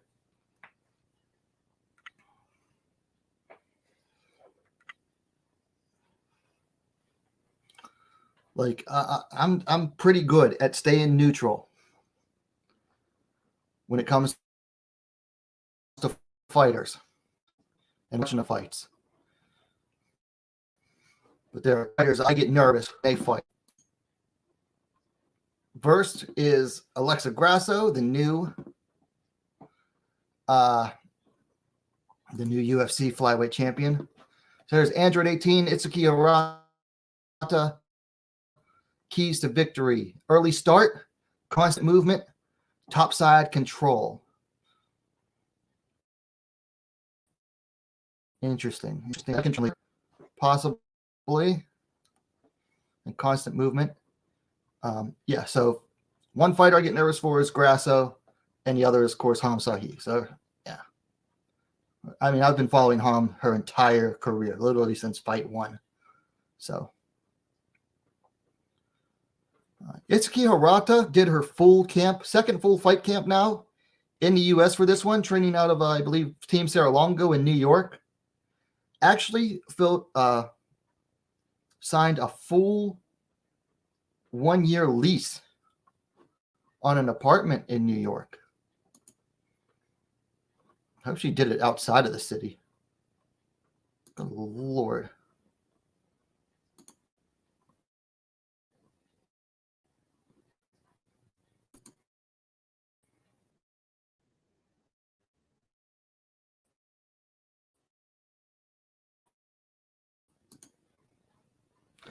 So Ham Sahi making her entrance. Oh, she's dancing tonight.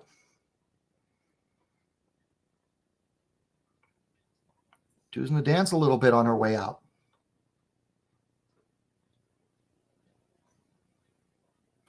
Now she's running down. She ran down the ramp. She's in a good mood tonight.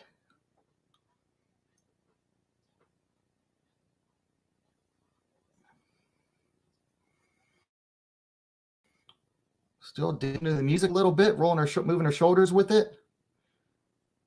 At the check-in point now. Debuting a new outfit color tonight. You wearing the same outfit design that she's been wearing for a while, but debuting the pink tonight, which is a new color for her. She's done, mostly she does red. She's done yellow once in her ONE Championship debut. Her last fight was supposed to be blue. Tonight it's pink, and she seems, man, she is relaxed tonight. She's in a good mood. I think she's just happy to be back in the cage. So keys to victory for Ham: stay off the fence, establish the jab, and leg kicks. Definitely stay off the fence, because that's what Itsuki's going to want to do. Itsuki likes to do, she likes to shoot for a takedown. And then if her opponent sprawls on her, she'll drive him to the cage, and then she'll use the cage to try to get the head arm throw or a hip toss or a harigoshi.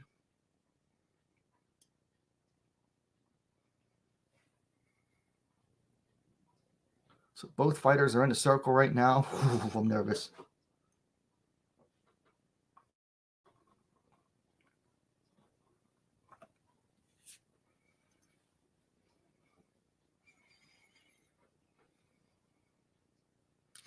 Herb Dean back in the circle for referee duties on this one.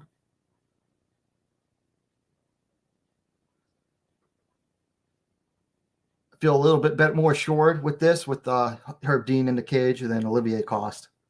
Not going to lie. I mean, not that Herb's the best ref in the world or whatever, in spite of what some people say. He's not the best ref. but he's not a ref. Like, he's not a full-time ONE Championship employee, unlike certain other referees for ONE Championship. Judy V. Easy E says he's ready for it. Jay says Elise Anderson dropped Harada, so if Ham can keep it on the feet, she can knock her out. Future Wide Eyes, whatever that is. Jay says they have a few Japanese fighters at Serra-Longo. They do. The Inoues are there when they're in town, and Mizuki and Naoki.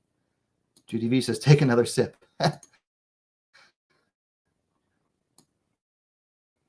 All right, so they're here. Herb calling him to the center of the cage.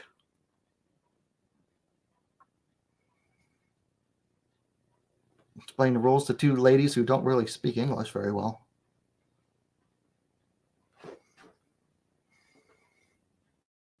Both fighters about the same size. Itsuki is seems the thicker fighter. She's a more solid fighter. Ham's more wiry. Oh, wiry. If you ever seen the replacement. All right, start of round one. I'm wiry. If you've ever seen the movie The Replacements, great movie. Both fighters kind of in the center of the cage. Ham pumping out the right-hand jab. But she keeps it open, usually to catch the lead hand of her opponent. So Ham in the southpaw stance. Hirata, orthodox.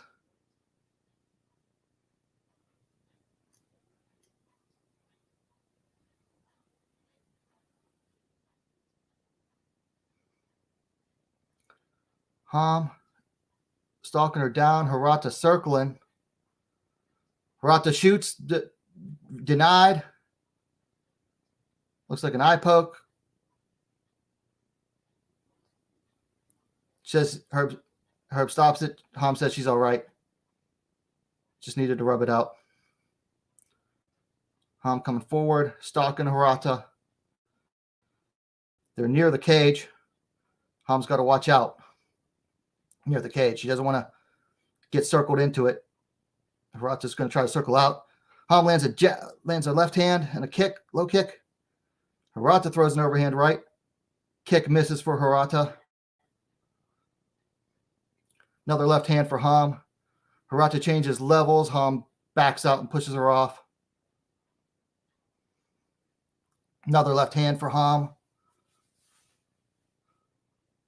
Jab lands for Ham, or almost landed.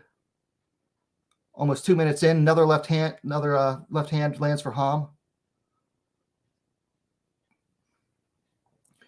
Itsuki shoots, sprawled on by Ham. She still has the leg, but Ham manages to get out of that. Ham has her trapped against the fence right now. Itsuki turtled against the fence. Knee by Ham.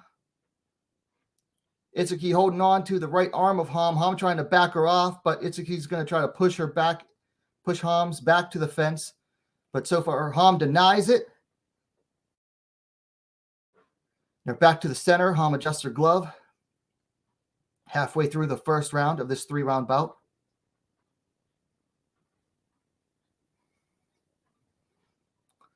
Big left hand. Ham threw a big left hand, but Itsuki tried to change levels and nothing happened. Ham, the one moving forward. Another big left hand lands for Ham. Itsuki throws an overhand right. Shoots, denied by Ham. Looks like she landed an overhand right, though. 2 minutes left.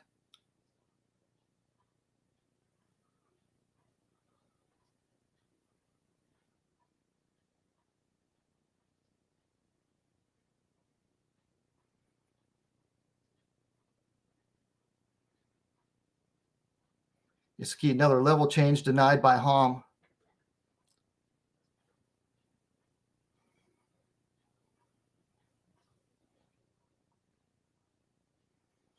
Overhand right. Looks like it landed for Itsuki. Another overhand right.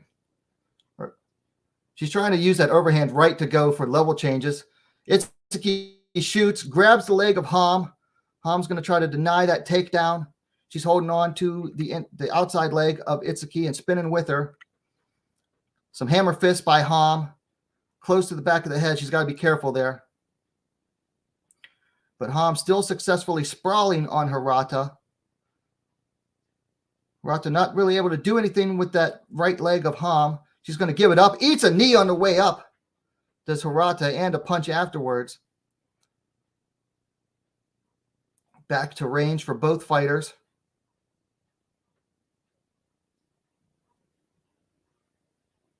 "40 seconds left.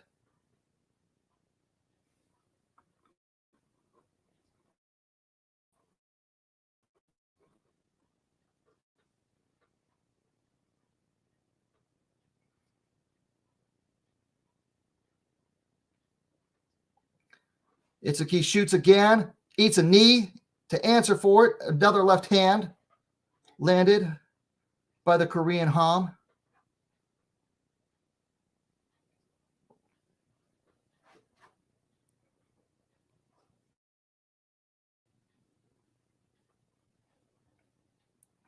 So yeah, usually Itsuki likes to shoot on the legs.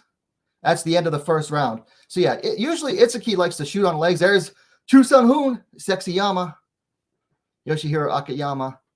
He was just on that Netflix show, Physical. That was a big hit for Netflix. Easy E says Herzog is a really exceptional ref. He's a very good ref. Yeah, I agree. He makes some mistakes too. They all do, but he's good. Judy V says Hirata looks bigger and solid.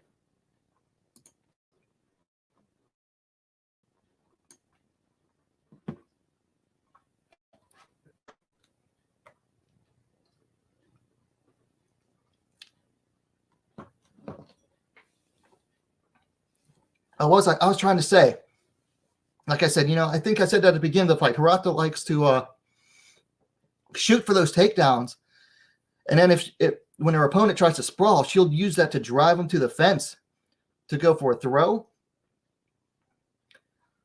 But Ham's not even letting her drive forward against the fence. That was all Ham that first round. I definitely have Ham ahead. I mean, she's the one stalking Hirata. She's the one landing the harder shots.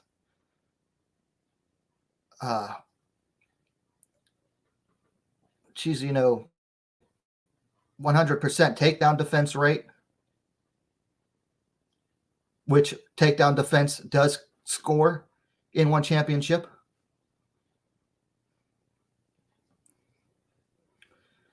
Level change by Hirata, but Ham denies. Ooh, big left hand lands for Ham.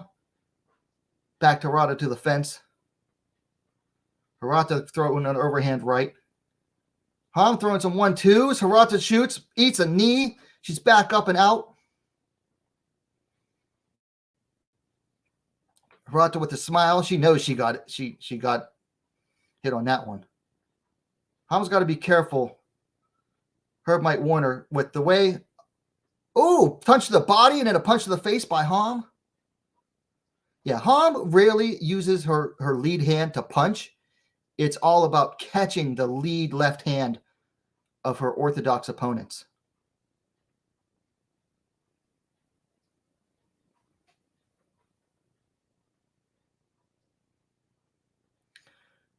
Hirata shoots again, is denied, eats a left hand.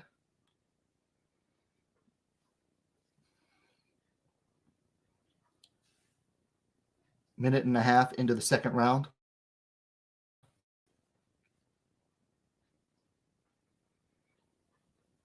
Hirata shoots, denies. Ham denies it, reverses. Ham on top now. Into the guard of Hirata. Hirata with the butterflies in. She reverts it. Actually, no. But up.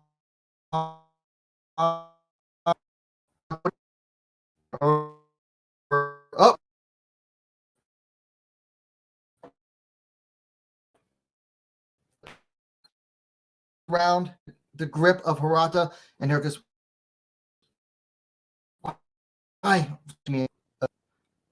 Hirata holding on to the right leg of Ham right now, up against the fence. Ham does have her back to the fence, but is landing like short little punches to the face of Hirata, trying to deny Hirata. Hirata's changing levels again for that single leg, but Ham's pushing that head down, and that's a big key. Pushing that head down. Oh, Hirata gets her down. Hirata gets her down. She's trying to suck up both legs. She's got both legs now. She's sucking them up. 2 minutes, 15 seconds left in the second round. But Ham pushing that head down of Hirata. Hirata has the legs locked up of Ham.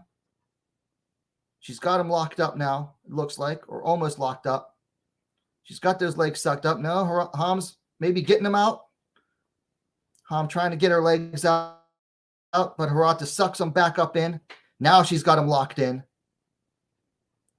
It's a comfortable position for Hirata, but Hirata kind of like lets her out, or Hirata's gave her too much room. Ham's back up to her feet.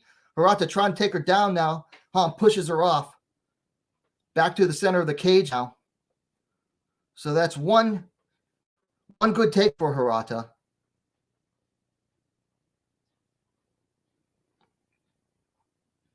But wasn't able to achieve much with it. Ham stalking Hirata around, Hirata circling. Ham not bothering to cut her off. I think she's fine just chasing her. Hirata misses by a mile on an overhand right. Hirata needs to learn how to jab.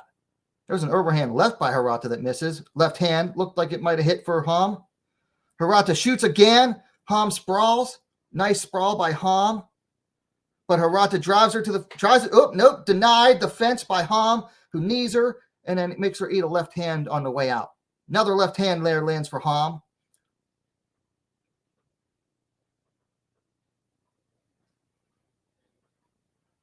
Left, right for Ham.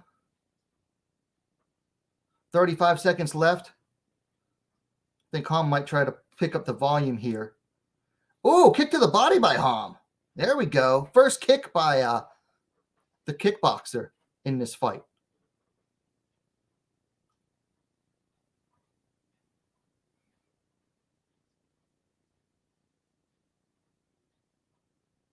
Only a few seconds left. Right hand might have landed for Hirata, but Ham now landed some punches and a kick to the body.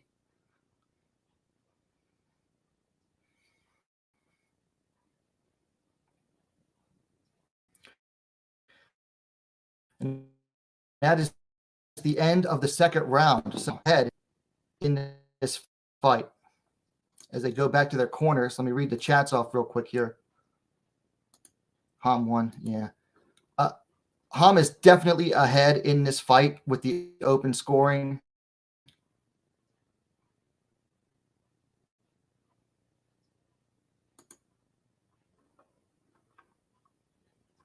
And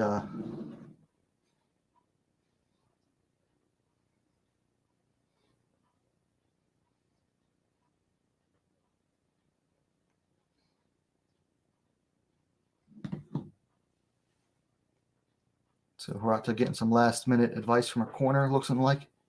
Looking out to somebody in the crowd outside the cage.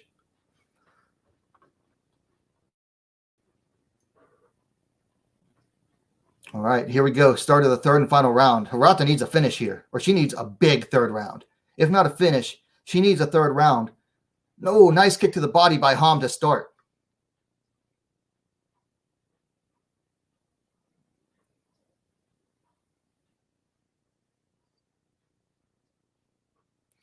Left hand lands for Ham. Jab for Ham. That's like a power jab. They're going to stop. Something's up. What's the ref stopping for? Looks like she might have gotten poked. No! Referee issuing a yellow card. What's that about?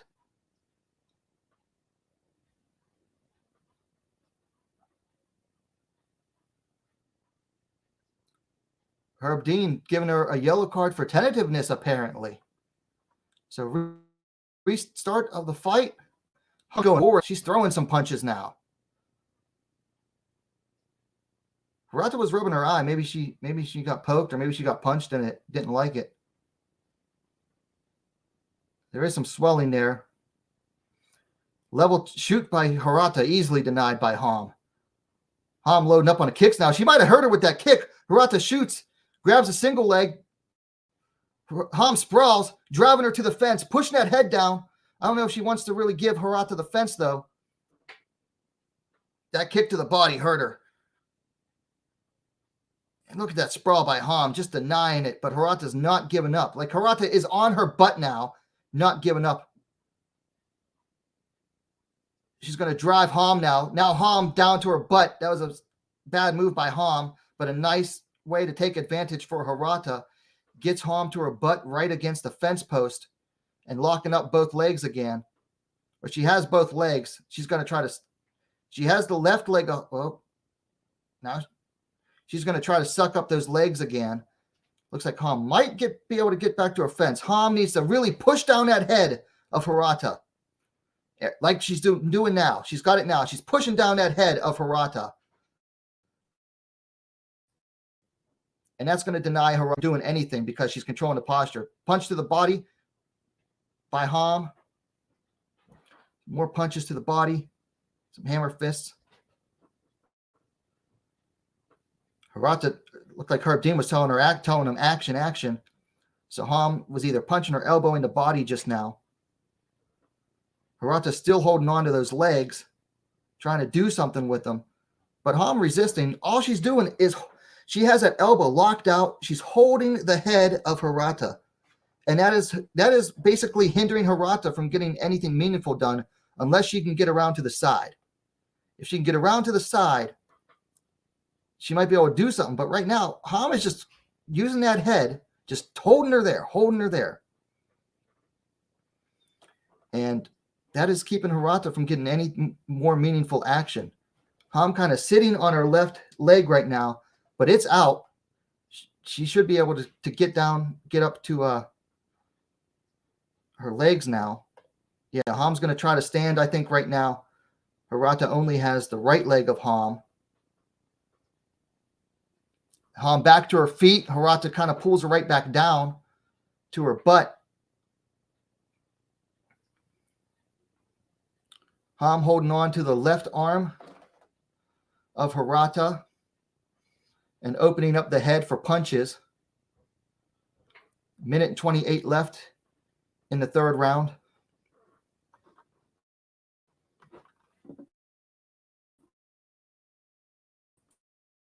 And Hom is just...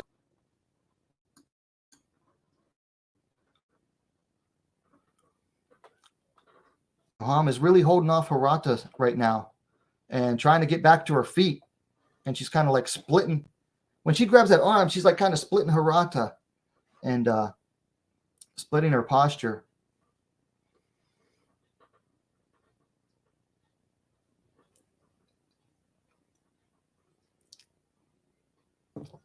See, this is the experience difference here. It's really showing in this fight. Hom made her career fighting judoka. Oh! Hom gets enough space to land a big knee to Hirata. But Hirata right back down to her knees. But Hirata's not really achieving anything from this. In fact, she's just eating punches. This is just Hirata doing pure... Up. Hirata finally gets Hom. Gets the side control. Nope. Hom rolls. Turtles. Stands up. Gets her back to the fence. To land defense. Hirata lands a knee. And that is the end of the fight. And this, Hom walked away with this. Whew. I feel good about that. That was an easy fight for Hom. I shouldn't have been so nervous.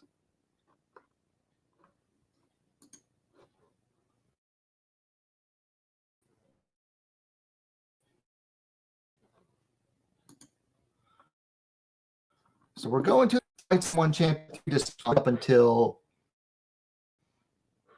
the Ayaka Hamasaki trilogy fight in ONE Championship. We're going to go to the decision. But this should be Easy unanimous decision for the Korean Ham Sahi. They used to call her Ham de la Silva. Some people still do.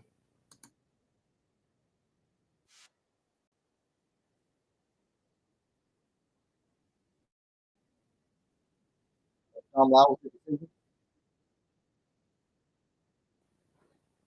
Is he coming in or what?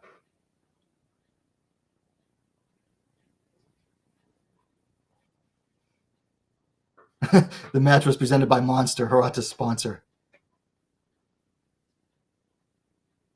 All three judges score this contest in favor of your winner by unanimous decision, Ham Sahi.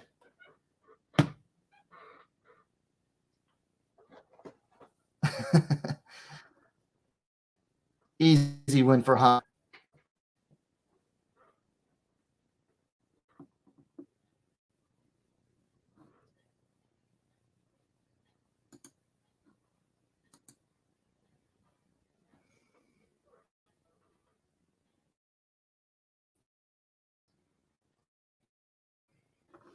All right, so Ham walks away the winner.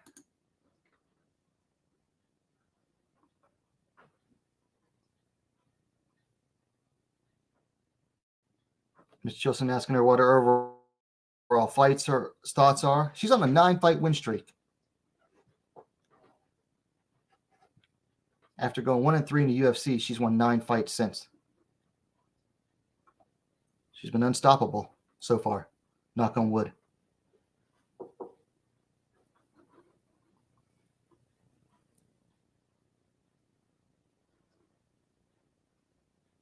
Said she was nervous on the inside and had some difficulties in the fight, but she's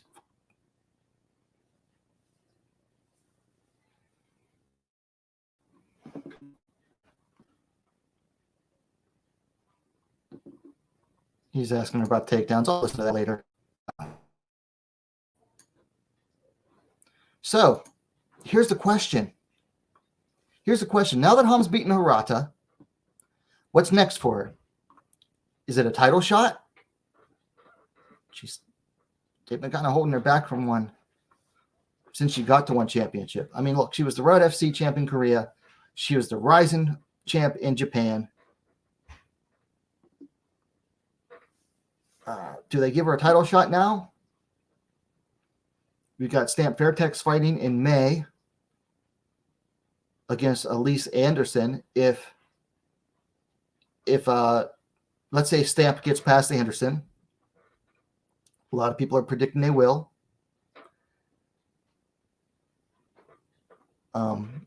So let's say Stamp gets past Elise Anderson and Ham won against Hirata.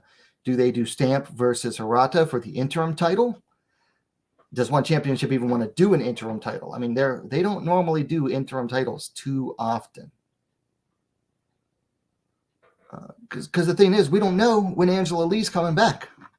We don't know when she's coming back or even if she'll come back. It's hard to say right now.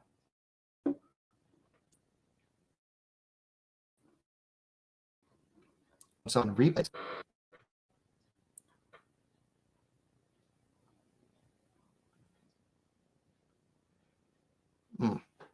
There's some nice strikes off of some of the takedowns from Ham.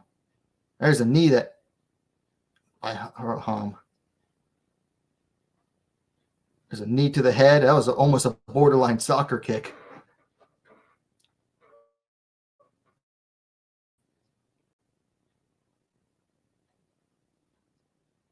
There's some real lone mistake of the fight right before the bell, before the end of the third. Gave up side control for like 2 seconds.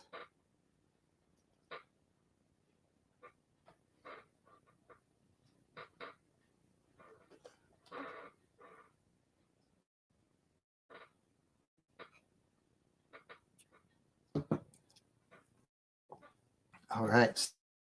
So, show out far event.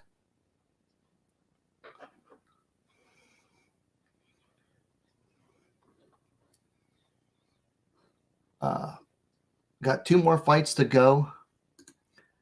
We still have the Atomweight Muay Thai Championship unification between Alicia Helen Rodriguez, the champ, and Janet Todd, the interim champ. And then we have a flyweight kickboxing championship between Superlek and Daniel Williams. Williams filling in for Rodtine at like the last minute. Rodtine is allegedly injured. Raw Hobbies and Lifestyle in the chat. I haven't seen you in a while, man. Says they might keep the title for Angela to come back, be it 2 years or 3 years. Yeah, that's the thing with ONE Championship and Angela Lee. They might make Angela the champion for life. She might never come back, and they'll be like, she's the champ for life. She's still the champ until she comes back. Until she chooses to come back, we're not going to strip her from the title. We're not going to strip Angela of the title, and because she's our champion, and we don't do that to our champions. And she's the champion until she decides to come back. That's my not so good Chatchery Sit Yod-Tong impression. But yeah, they might not do anything until Angela decides.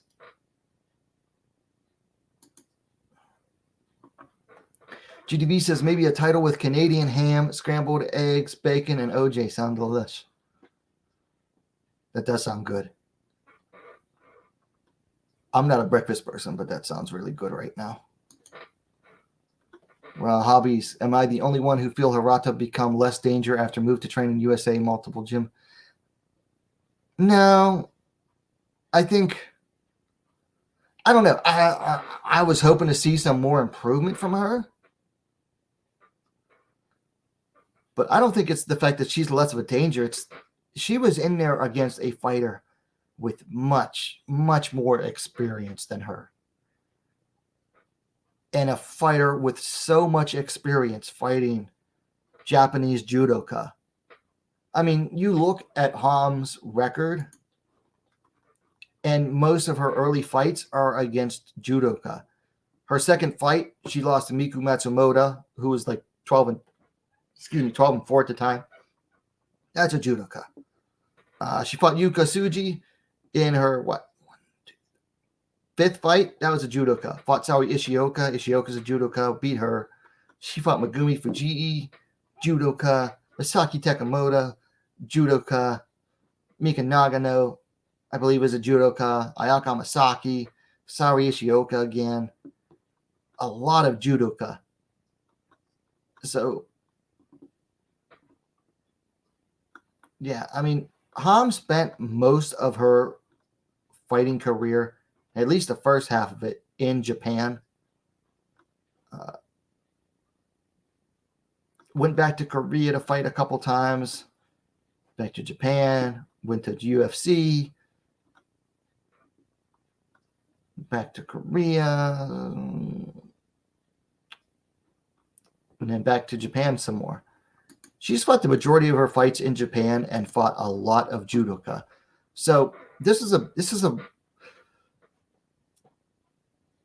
I was nervous about this fight because of just Ham's age and inactivity since coming to ONE Championship, but this was kind of a stylistically favorable match for her just because of her, not only her experience level compared to Hirata's, but her experience against fighters of Hirata's style. Judy V says, I don't think it's right for the belt to hold back for too long. I don't either, but that's just how ONE is. Raw Hobby says, yeah, but look at her previous fights. But look at who she was fighting in her previous fights. Let's look at Hirata's record real quick. 118. She only had 7 fights previous to this. So her first pro bout, according to Tapology, was against Angelique Sabanao. That was at 1-1. Rika Ishige. Rika Ishige is a tiny fighter, barely above 500 record at the time, 4-3. That's no surprise. Nyreen Crowley was 3-2, and I think had coming off a loss at the time, coming off of 2 straight losses. Fought Miku Nakamura, who was 3-3. Whatever happened to Miku Nakamura?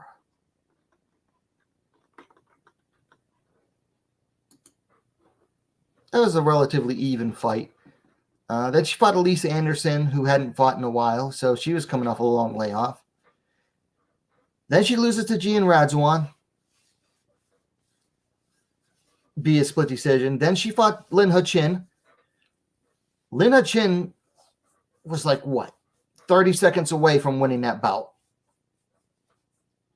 And then ate one hard punch, really, and lost because of it. And then she fights Han. So she comes in with 7 pro fights under her belt. And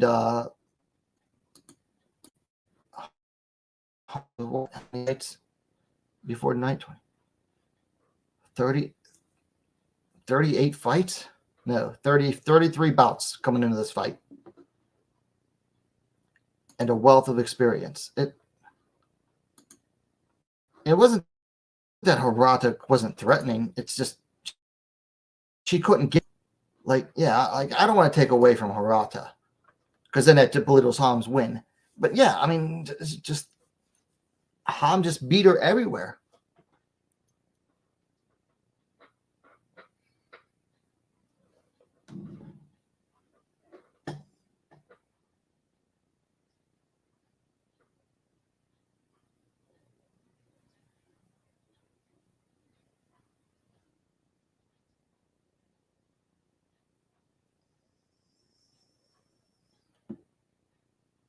So yeah, so they're talking about they were talking about one Fight Night 10, which in Denver. I've got a ticket, and not only is that on Friday night on May 5th, but May 3rd, Wednesday, Invicta 53, and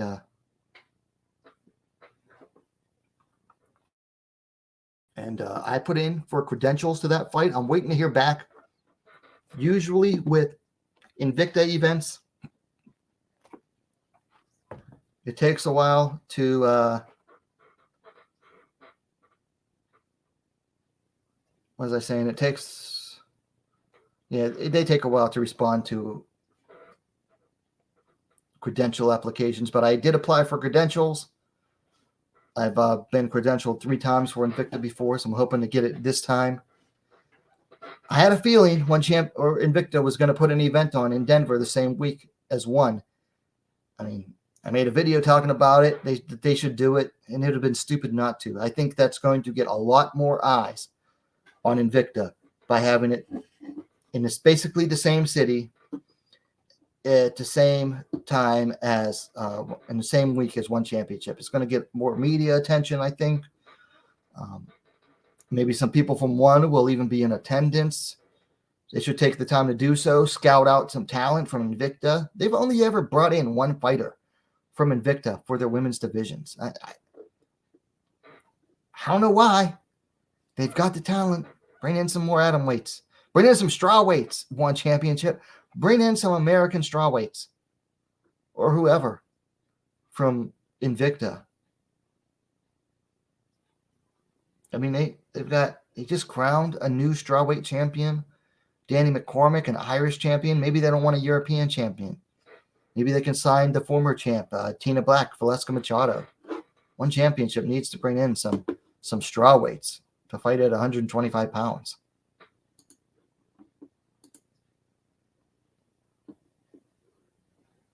So right now, ONE is running some Amazon is running some advertisements. So I'm going to take a moment. I'm going to run out to my car and get something. And I'll be right back. And it should only take me a few minutes. So I'll be back as soon as I can.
Okay, I'm back. Sorry for that long wait. Where are we now? Did they get to the fight yet?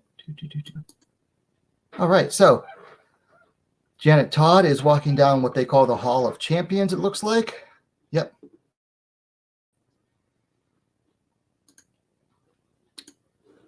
Anything happened in the chat? No, nothing going on in the chat. So thanks for those who stuck with me. Been going on for closing in on 3 hours now streaming. Oop. Drop my headphone.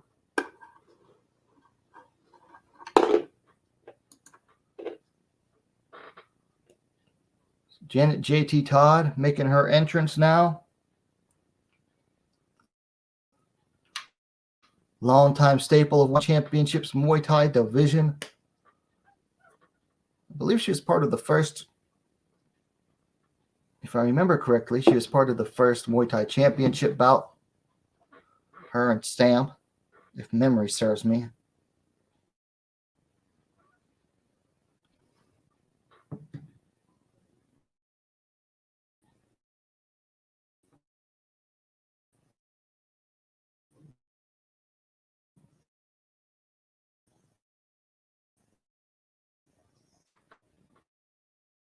As she makes her entrance.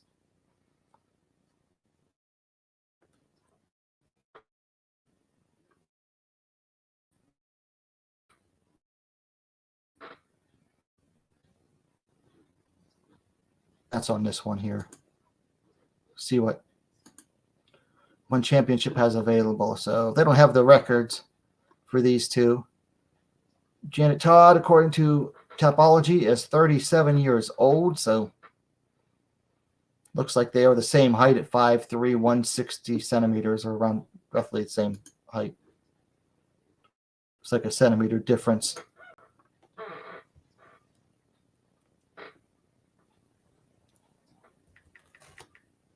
So they're saying JT is 37 on Topology. Let's see if ONE has an age available for Alicia.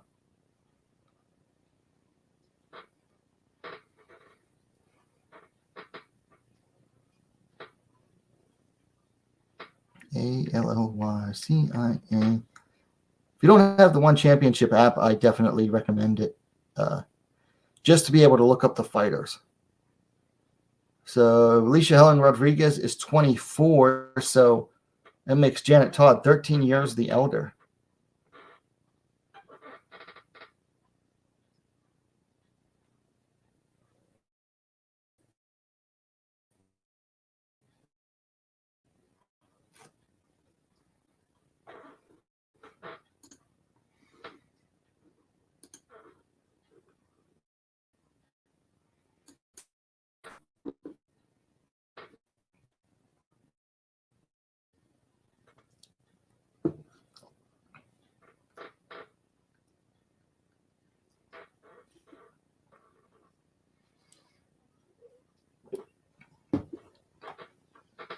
So Janet Todd walking into the circle now.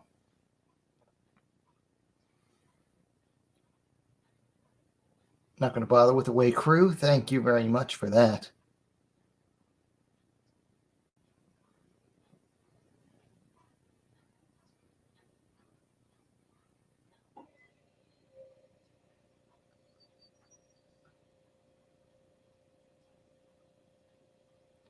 There's Alicia Helen Rodriguez walking through the hallways in the back.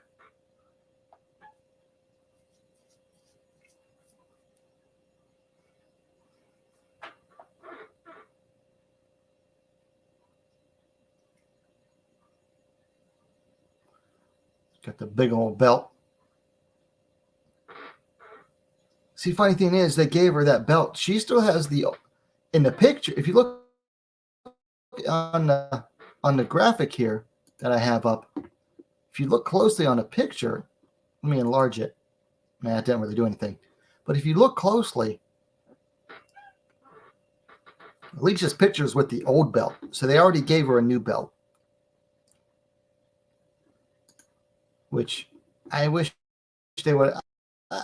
I would have preferred they had her keep the old belt. Because the symbolism would have meant a little more something, because she was the champ from before. Janet Todd became the interim champion in that new belt era. So if Alicia were to win, she'd grab that new belt.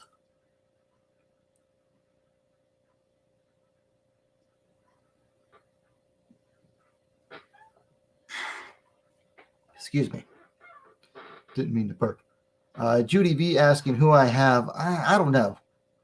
Neither fighter's been exactly active recently.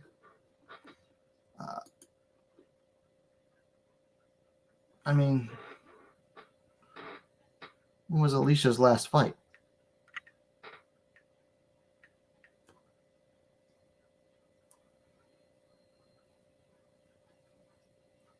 Alicia's last fight was in August of 2020, before she got preggers.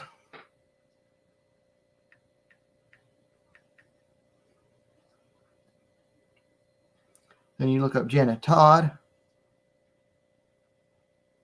Her last fight was in last July. Before that, it was over a year before, in April of 2021. Dang, she fought twice in 2021, in March and in April, and then didn't fight till July of 2022. So she's on what, like 3/4 of a year since her last fight?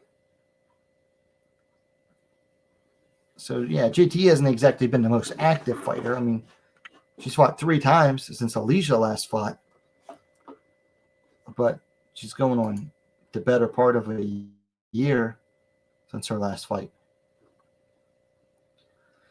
And I don't really know much about Alicia, because the only fight I've ever seen of hers, like I've never watched any of her previous, like before ONE fights, just because it's Muay Thai and I don't really watch Muay Thai that often. But her only fight before that was against Stamp. And if I remember right, that was when like Stamp was at a bad low point in her career. Because like she lost the kickboxing title and then the Muay Thai title, and I can't remember which one was first or second. But like in 1 year, she lost the kickboxing title, the Muay Thai title, and lost for the first time in MMA. That was like Stamp's worst year ever. Oh, and she broke up with Rod Tang, because she was dating Rod Tang. And after losing the 2 titles and then breaking up with Rod Tang, that was when Stamp cut her hair short and dyed it like orange. And then she came and fought the Ukrainian girl. Can't think of her name right now. That was a bad year for Stamp, man. Yeah, Jay says it would have look cooler, made it look even more like unification. Yeah, if they would have done the old belt versus the new. Jay says, why didn't she just fight pregnant like Yana? Yana actually dispelled those rumors, apparently, if I remember correctly. She's like, I didn't fight pregnant. She says she didn't get pregnant until like afterwards, I guess. I don't know.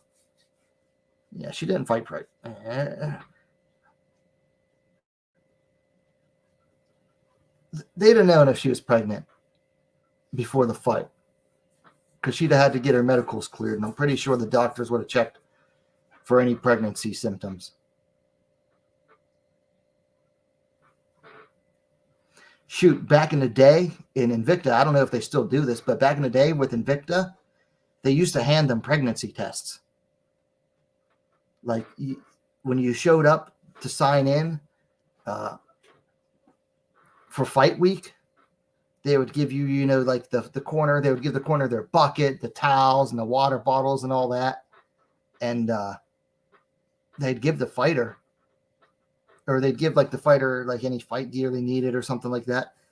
But I do know, I remember reading this in an article. One thing Invicta did, they would give the fighters a pregnancy test. One of the sticks that you have to do a number 1 on. And I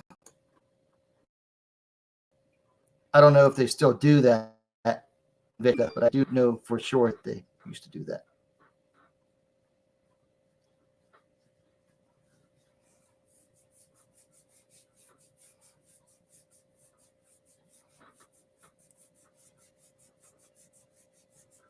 All right, started the first round. 5 rounds, 3 minutes apiece. Janet Todd opening up with a spinning kick that misses. Round kick, I should say. Alicia with a front kick. Another front kick from Alicia. Todd catches a kick to the body. Throws some hands that miss. Alicia looking sharp so far. Todd, the more aggressive fighter, I might say, probably. Push kick by Todd. Low kick lands for Todd. Ooh, high kick lands. And an inside low kick for Todd. She goes high again. Then Alicia went high, and then Todd went inside low.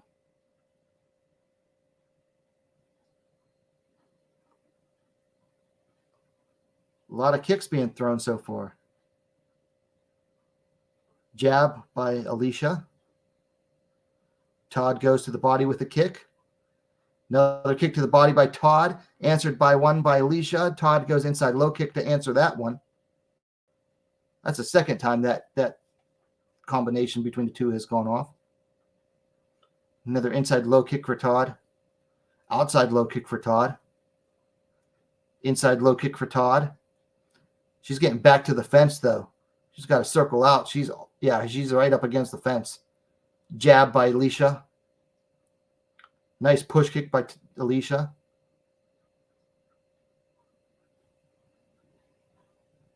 Push kick catches Todd off balance.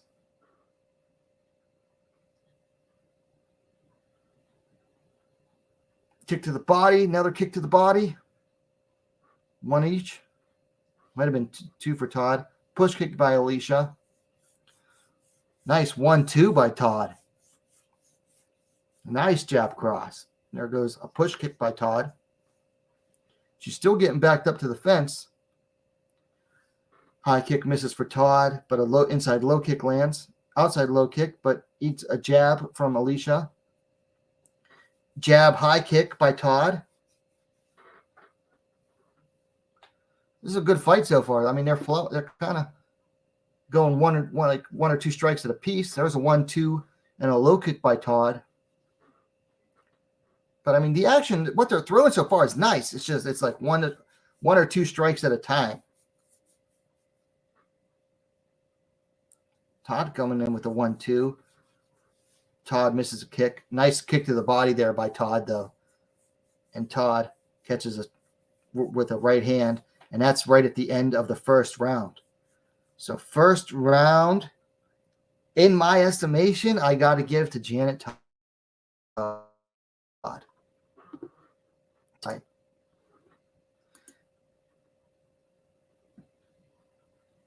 Judy V says, my mind is all over the place. Yeah, it's hard to follow sometimes. I mean, these ladies are active in there. But so far, I'm going to go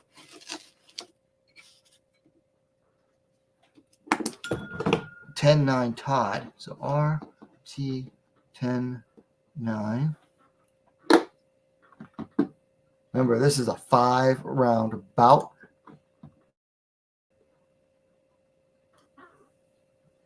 Look, little tiny mouse there on Rodriguez's head.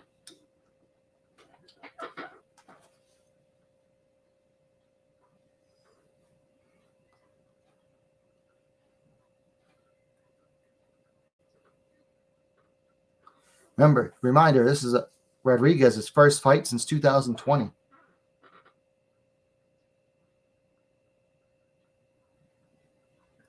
Low kick checked by Rodriguez. Push kick from her. Push kick misses for Todd.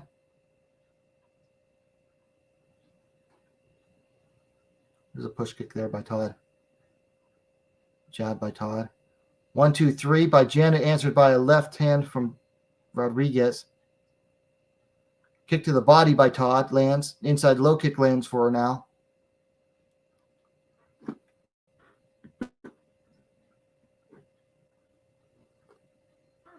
Push kick by Alicia.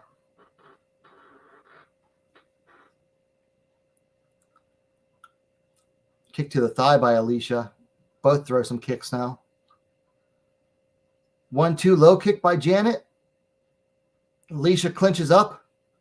Grab onto each other. Referee breaks it up.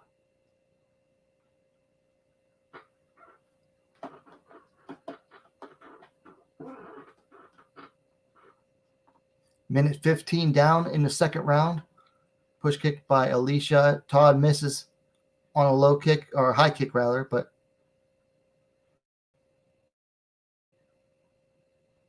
one to the body by Todd, answered by a left hand from Alicia. I think Todd, even though she's the one on the back foot, or rather Alicia is the one coming forward, I think Todd's using her range better. Kick check by Alicia. That was a nice side kick to the body by Alicia. 1-2 lands for Alicia.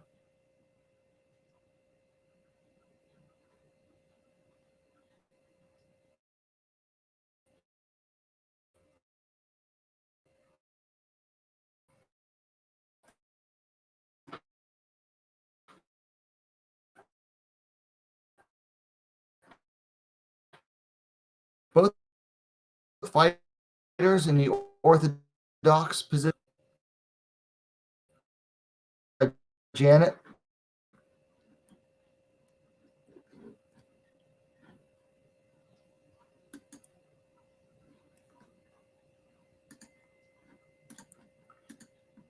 Judy V saying, of all the things she's lost, she misses her mind the most. I sympathize with that.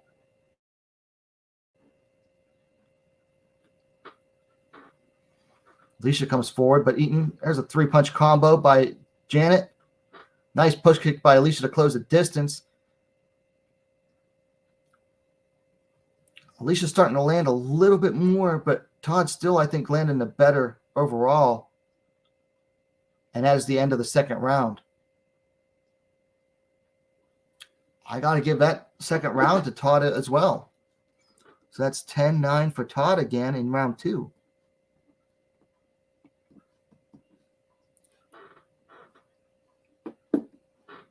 Trying to finish this ride because I've got a special whiskey up next.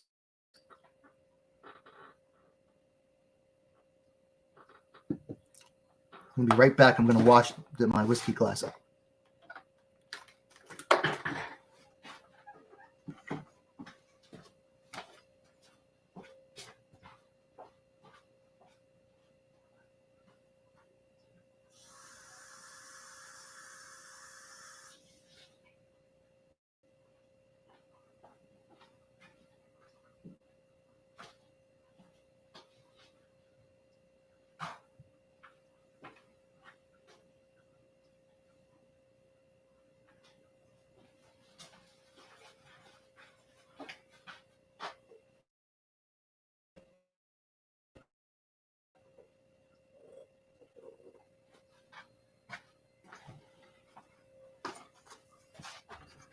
All right, back for the start of the round number 3 here, and action already underway. Woo! These two are thrown with some intentions now. Both ladies throwing the heat, which Alicia really needs to. I have her down 2 rounds on my card, which not the most reliable scoring because I'm also calling the fight, but nice kick to the body by Todd, but eats a left hand by Rodriguez. Alicia's starting to land more.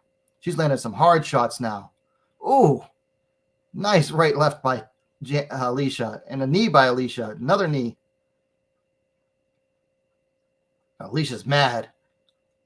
I don't know if Alicia's fighting angry or if she's just downloaded enough information maybe.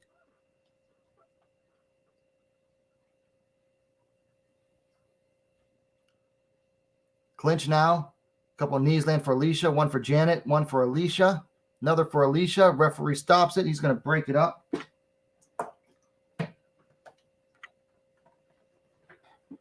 High kick by Janet Todd, but Alicia lands some punches to respond. Janet Todd eating punches now. She's got a cut near her right eyebrow. The red groovy has appeared on Janet Todd. Alicia's getting aggressive. She knows. She smells that blood. She's throwing some elbows like crazy too now. Alicia really throwing hard in this round. If Alicia keeps this up, she can possibly finish Janet. Alicia 1-2. Clinch now. Janet Todd initiating the clinch, which before it was Alicia initiating the clinches when it happened. Doctor stopping the fight. He's going to get like, yep, referee calls a timeout. We're going to have that cut looked at for Janet Todd. So, where am I at? It's time now for dram number 3. Brought out a special one to celebrate Sahil Ham's win. Lagavulin 16. Listen, I am not a big Scotch drinker, and I don't particularly care for like the really peaty Scotches, like from Islay, which is an island off the west coast of Scotland. They're usually like really peaty taste, like a dirt taste. But this is an Islay single malt Scotch that they restarted the fight now. 22 seconds left. 15 seconds left. And Alicia lands some good shots. There's an elbow by Janet. They're clinching, throwing some knees. Referee's probably going to stop them and break it up. But they're both throwing knees. There's a stop by the referee. Breaks them apart. He's going to start them. And that's the end of the round. All right. So,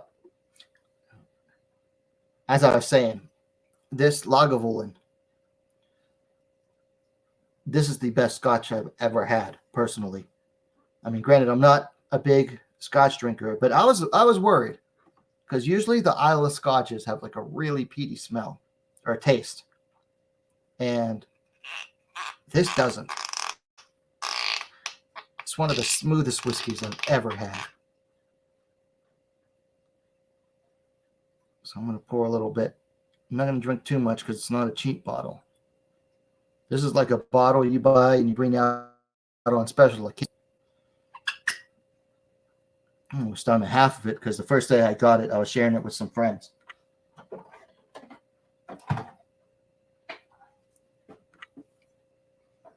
So the cut there is on the side of Janet Todd. They got it stopped. They got the. We're going. That's a 10. Yes. But we're going into the chip rounds. Kick to the body lands for Todd, but answered by Rodriguez.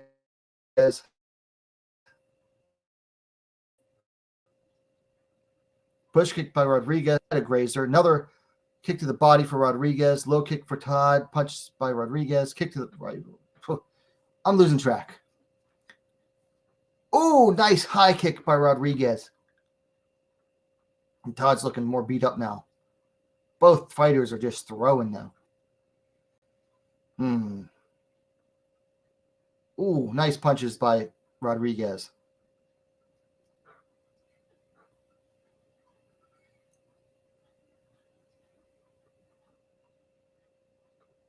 But yeah. Todd's starting to slow down a little bit, I think. Alicia's landed more.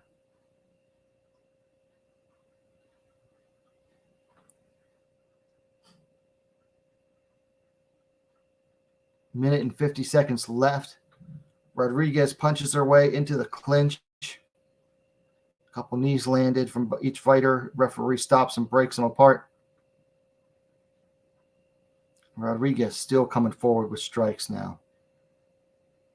I don't know if Rodriguez intentionally took the first 2 rounds off to assess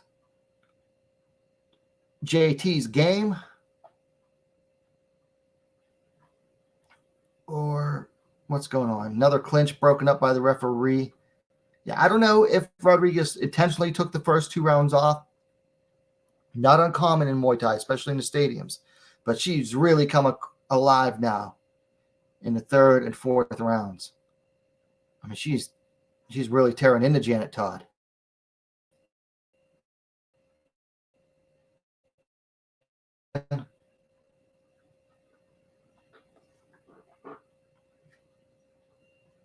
I'll need this in.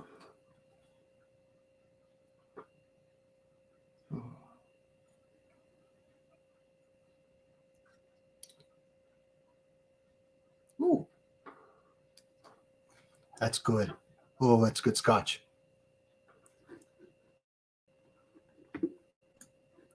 Good action still from the champ, Rodriguez.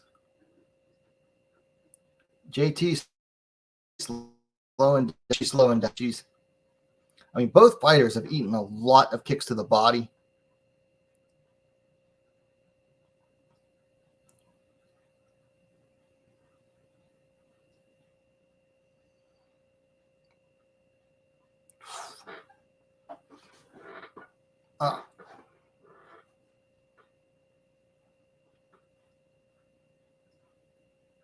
That's the end of the fourth round. I got to go 10-9. Rodriguez, I think she got the better of the striking on that one. So I have it tied up 2 rounds apiece.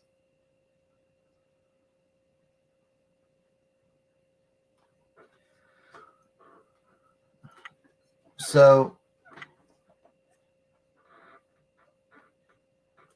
yeah, I have it 2 rounds apiece, which means each fighter has got to go for broke in this final round. Judy V saying JT looks defeated. I think she might be.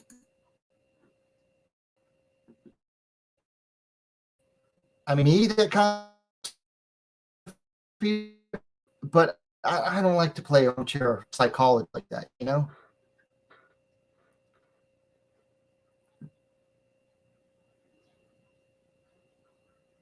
Rodriguez, still calm and confident. She's the one moving forward the most right now to come out for the 5th round. Like, she moved right up to that inner circle, whereas Todd stayed where she was. Oh. These kicks to these ladies are landing to the body. I wouldn't want to take them. Some more clinch action, some knees.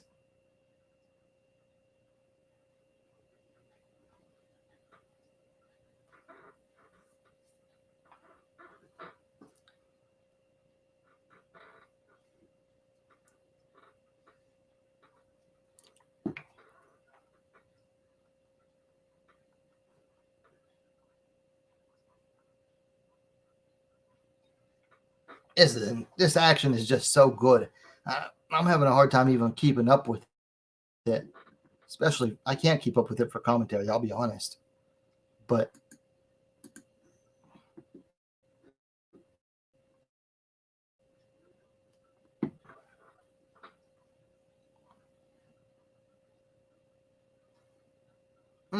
these two are just...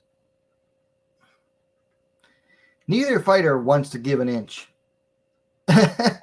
Even as they split up, as ref splitting them up, Alicia just like pushing away on JT's face, like, no, I'm getting one over on you. And they're clinching again and throwing knees. But see, there she is. Even as the referee breaks them apart, Alicia's just making sure to like get the hand on her face.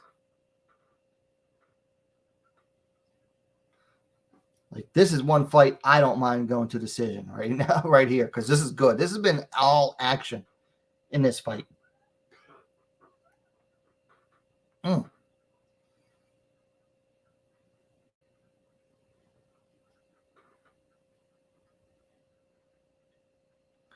more clinching. They're elbowing, getting some elbows in. Now some knees. Rodriguez dumped Todd, which that dump won't score under ONE's Muay Thai rules. It would score in the stadiums. Todd landed some punches right now.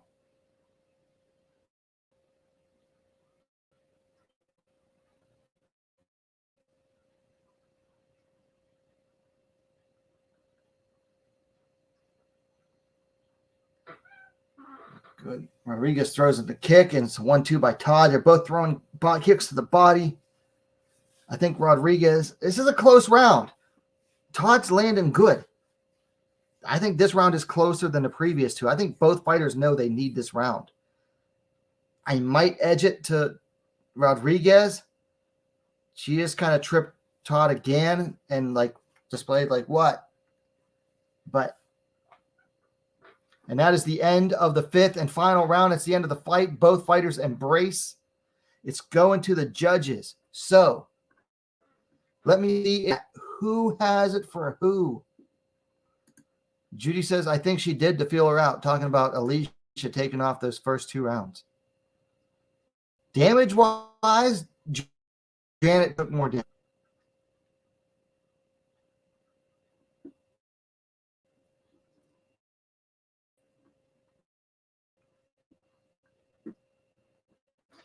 I'm not sure how to score round 5.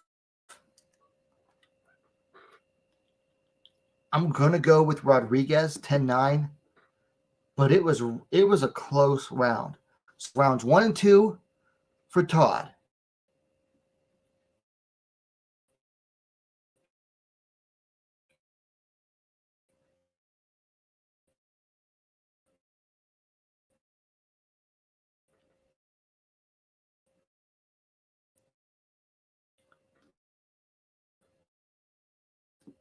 Three and 4 to Rodriguez. 10-10.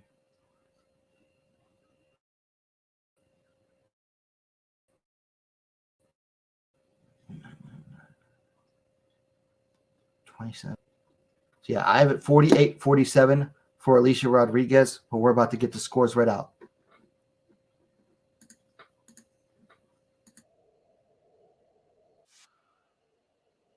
That's the stone cold. Is this neutral face? Or who wins the 5 rounds. Judges' scorecards. All 3 judges.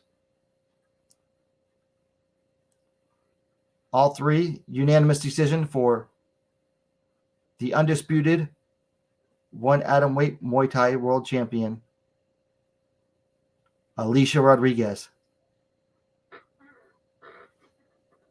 So almost 3 years off. And she comes back and puts on a great performance. Wow.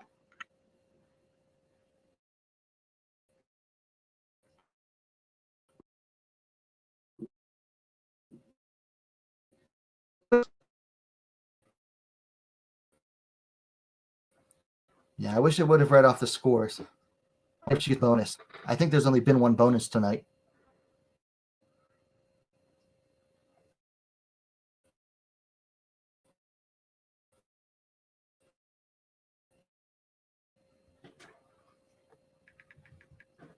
Because 3 years off. Todd was like less than a year.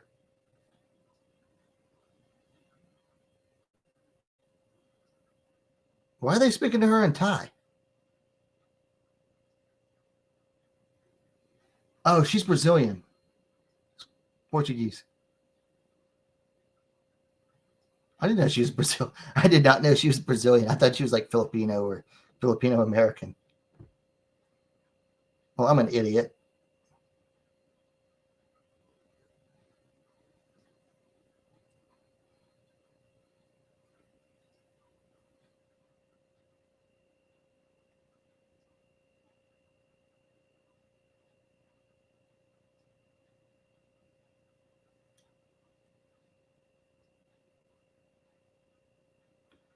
I'm almost in here. It's a bonus.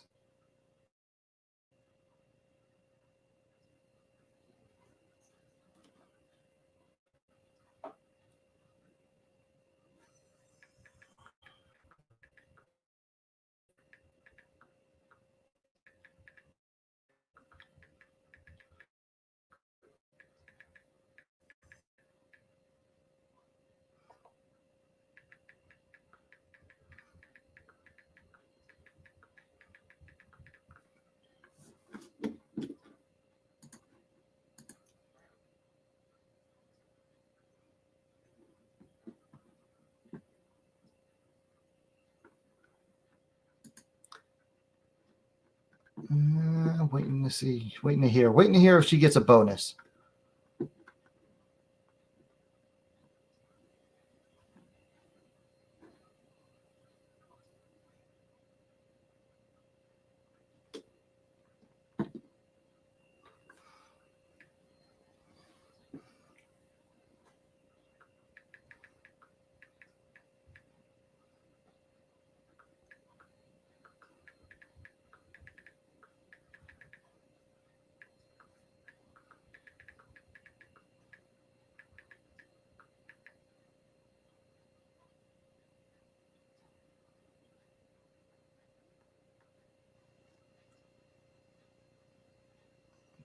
Blah, blah, blah, blah. Still waiting.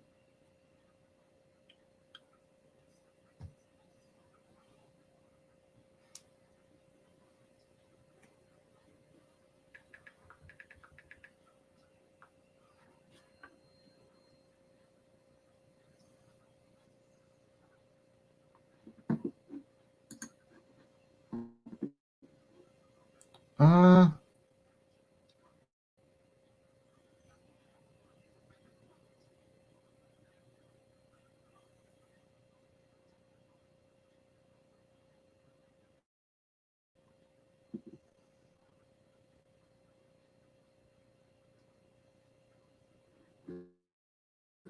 and it doesn't seem like she's going to get a bonus, which I mean, it's a nice performance, but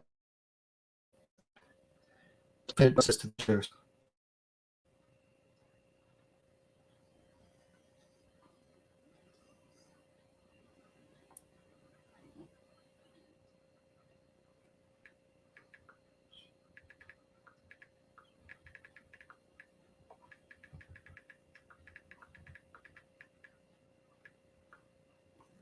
All right, no bonus for Rodriguez. So now we're getting ready for the main event. So Jay says close but gave to Alicia, and Judy agrees. Only down to 2 people. I'll keep it going for the main event. Why not? I was thinking I'm getting tired, but I'm doing all right. Let's get through this main event.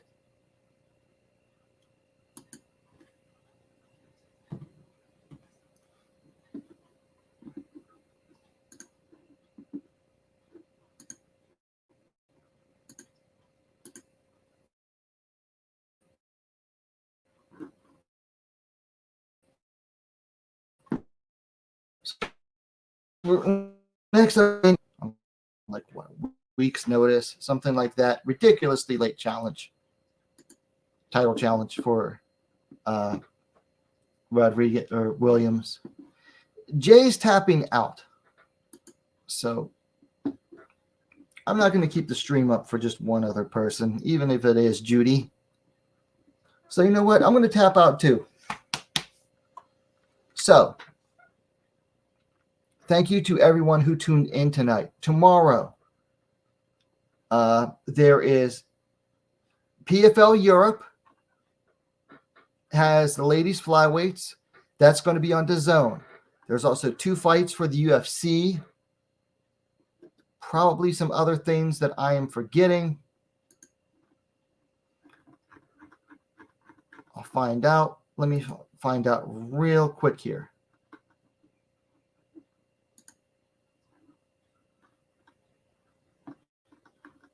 Just check. I know LFA was tonight.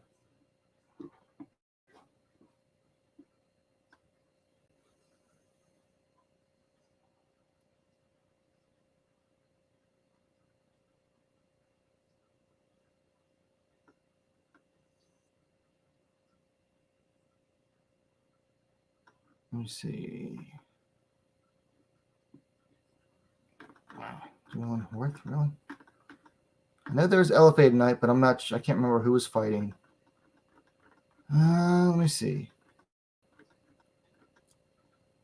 There's BKFC. Oh, there's Fury FC was tonight. Wasn't familiar with either of those fighters. Oh, Ashley Nichols versus Jamie Colleen Miller was tonight on the main card. They might not have even had that fight yet. Tomorrow, Deep Tokyo Impact. That's going to be early. That's like 3:30 a.m. Eastern time is on the main card. There is one ladies bout. You have to be a member on Deep's YouTube channel. Like, you can join now. Like, some channels, they allow you to join as members.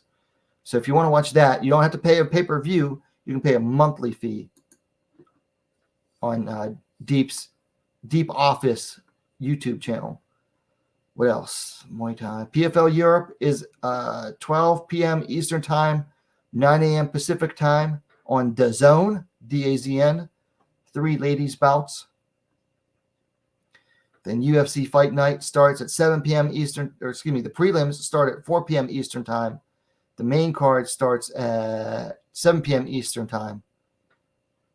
That is 2 ladies fights on the main card, both on the main card. Holm versus Santos and Lee versus Barber. There's also all women's grappling, Medusa 4. And I believe it's under combat jiu-jitsu rules. That's on UFC Fight Pass, 10 p.m. Eastern time. And Pancrase has events either tomorrow morning, early tomorrow morning, or early Sunday morning. There's like, I think, one ladies fight this weekend. You have to be a member of the Pancrase YouTube channel, and you need a VPN. So we do have a full weekend of MMA.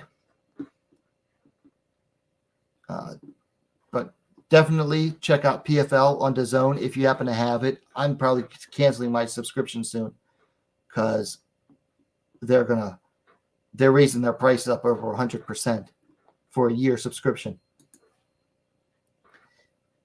Jay says Fatima going to win Medusa. Yes, Fatima Klein, Invicta veteran, is in that tournament, and I would say she's the favorite. I think she's won a Medusa tournament before. But so that is it for me for tonight for ONE Championship, One Fight Night 8. And thank you to all who were watching. If you haven't yet, again, just friendly reminder, hit that like button, subscribe.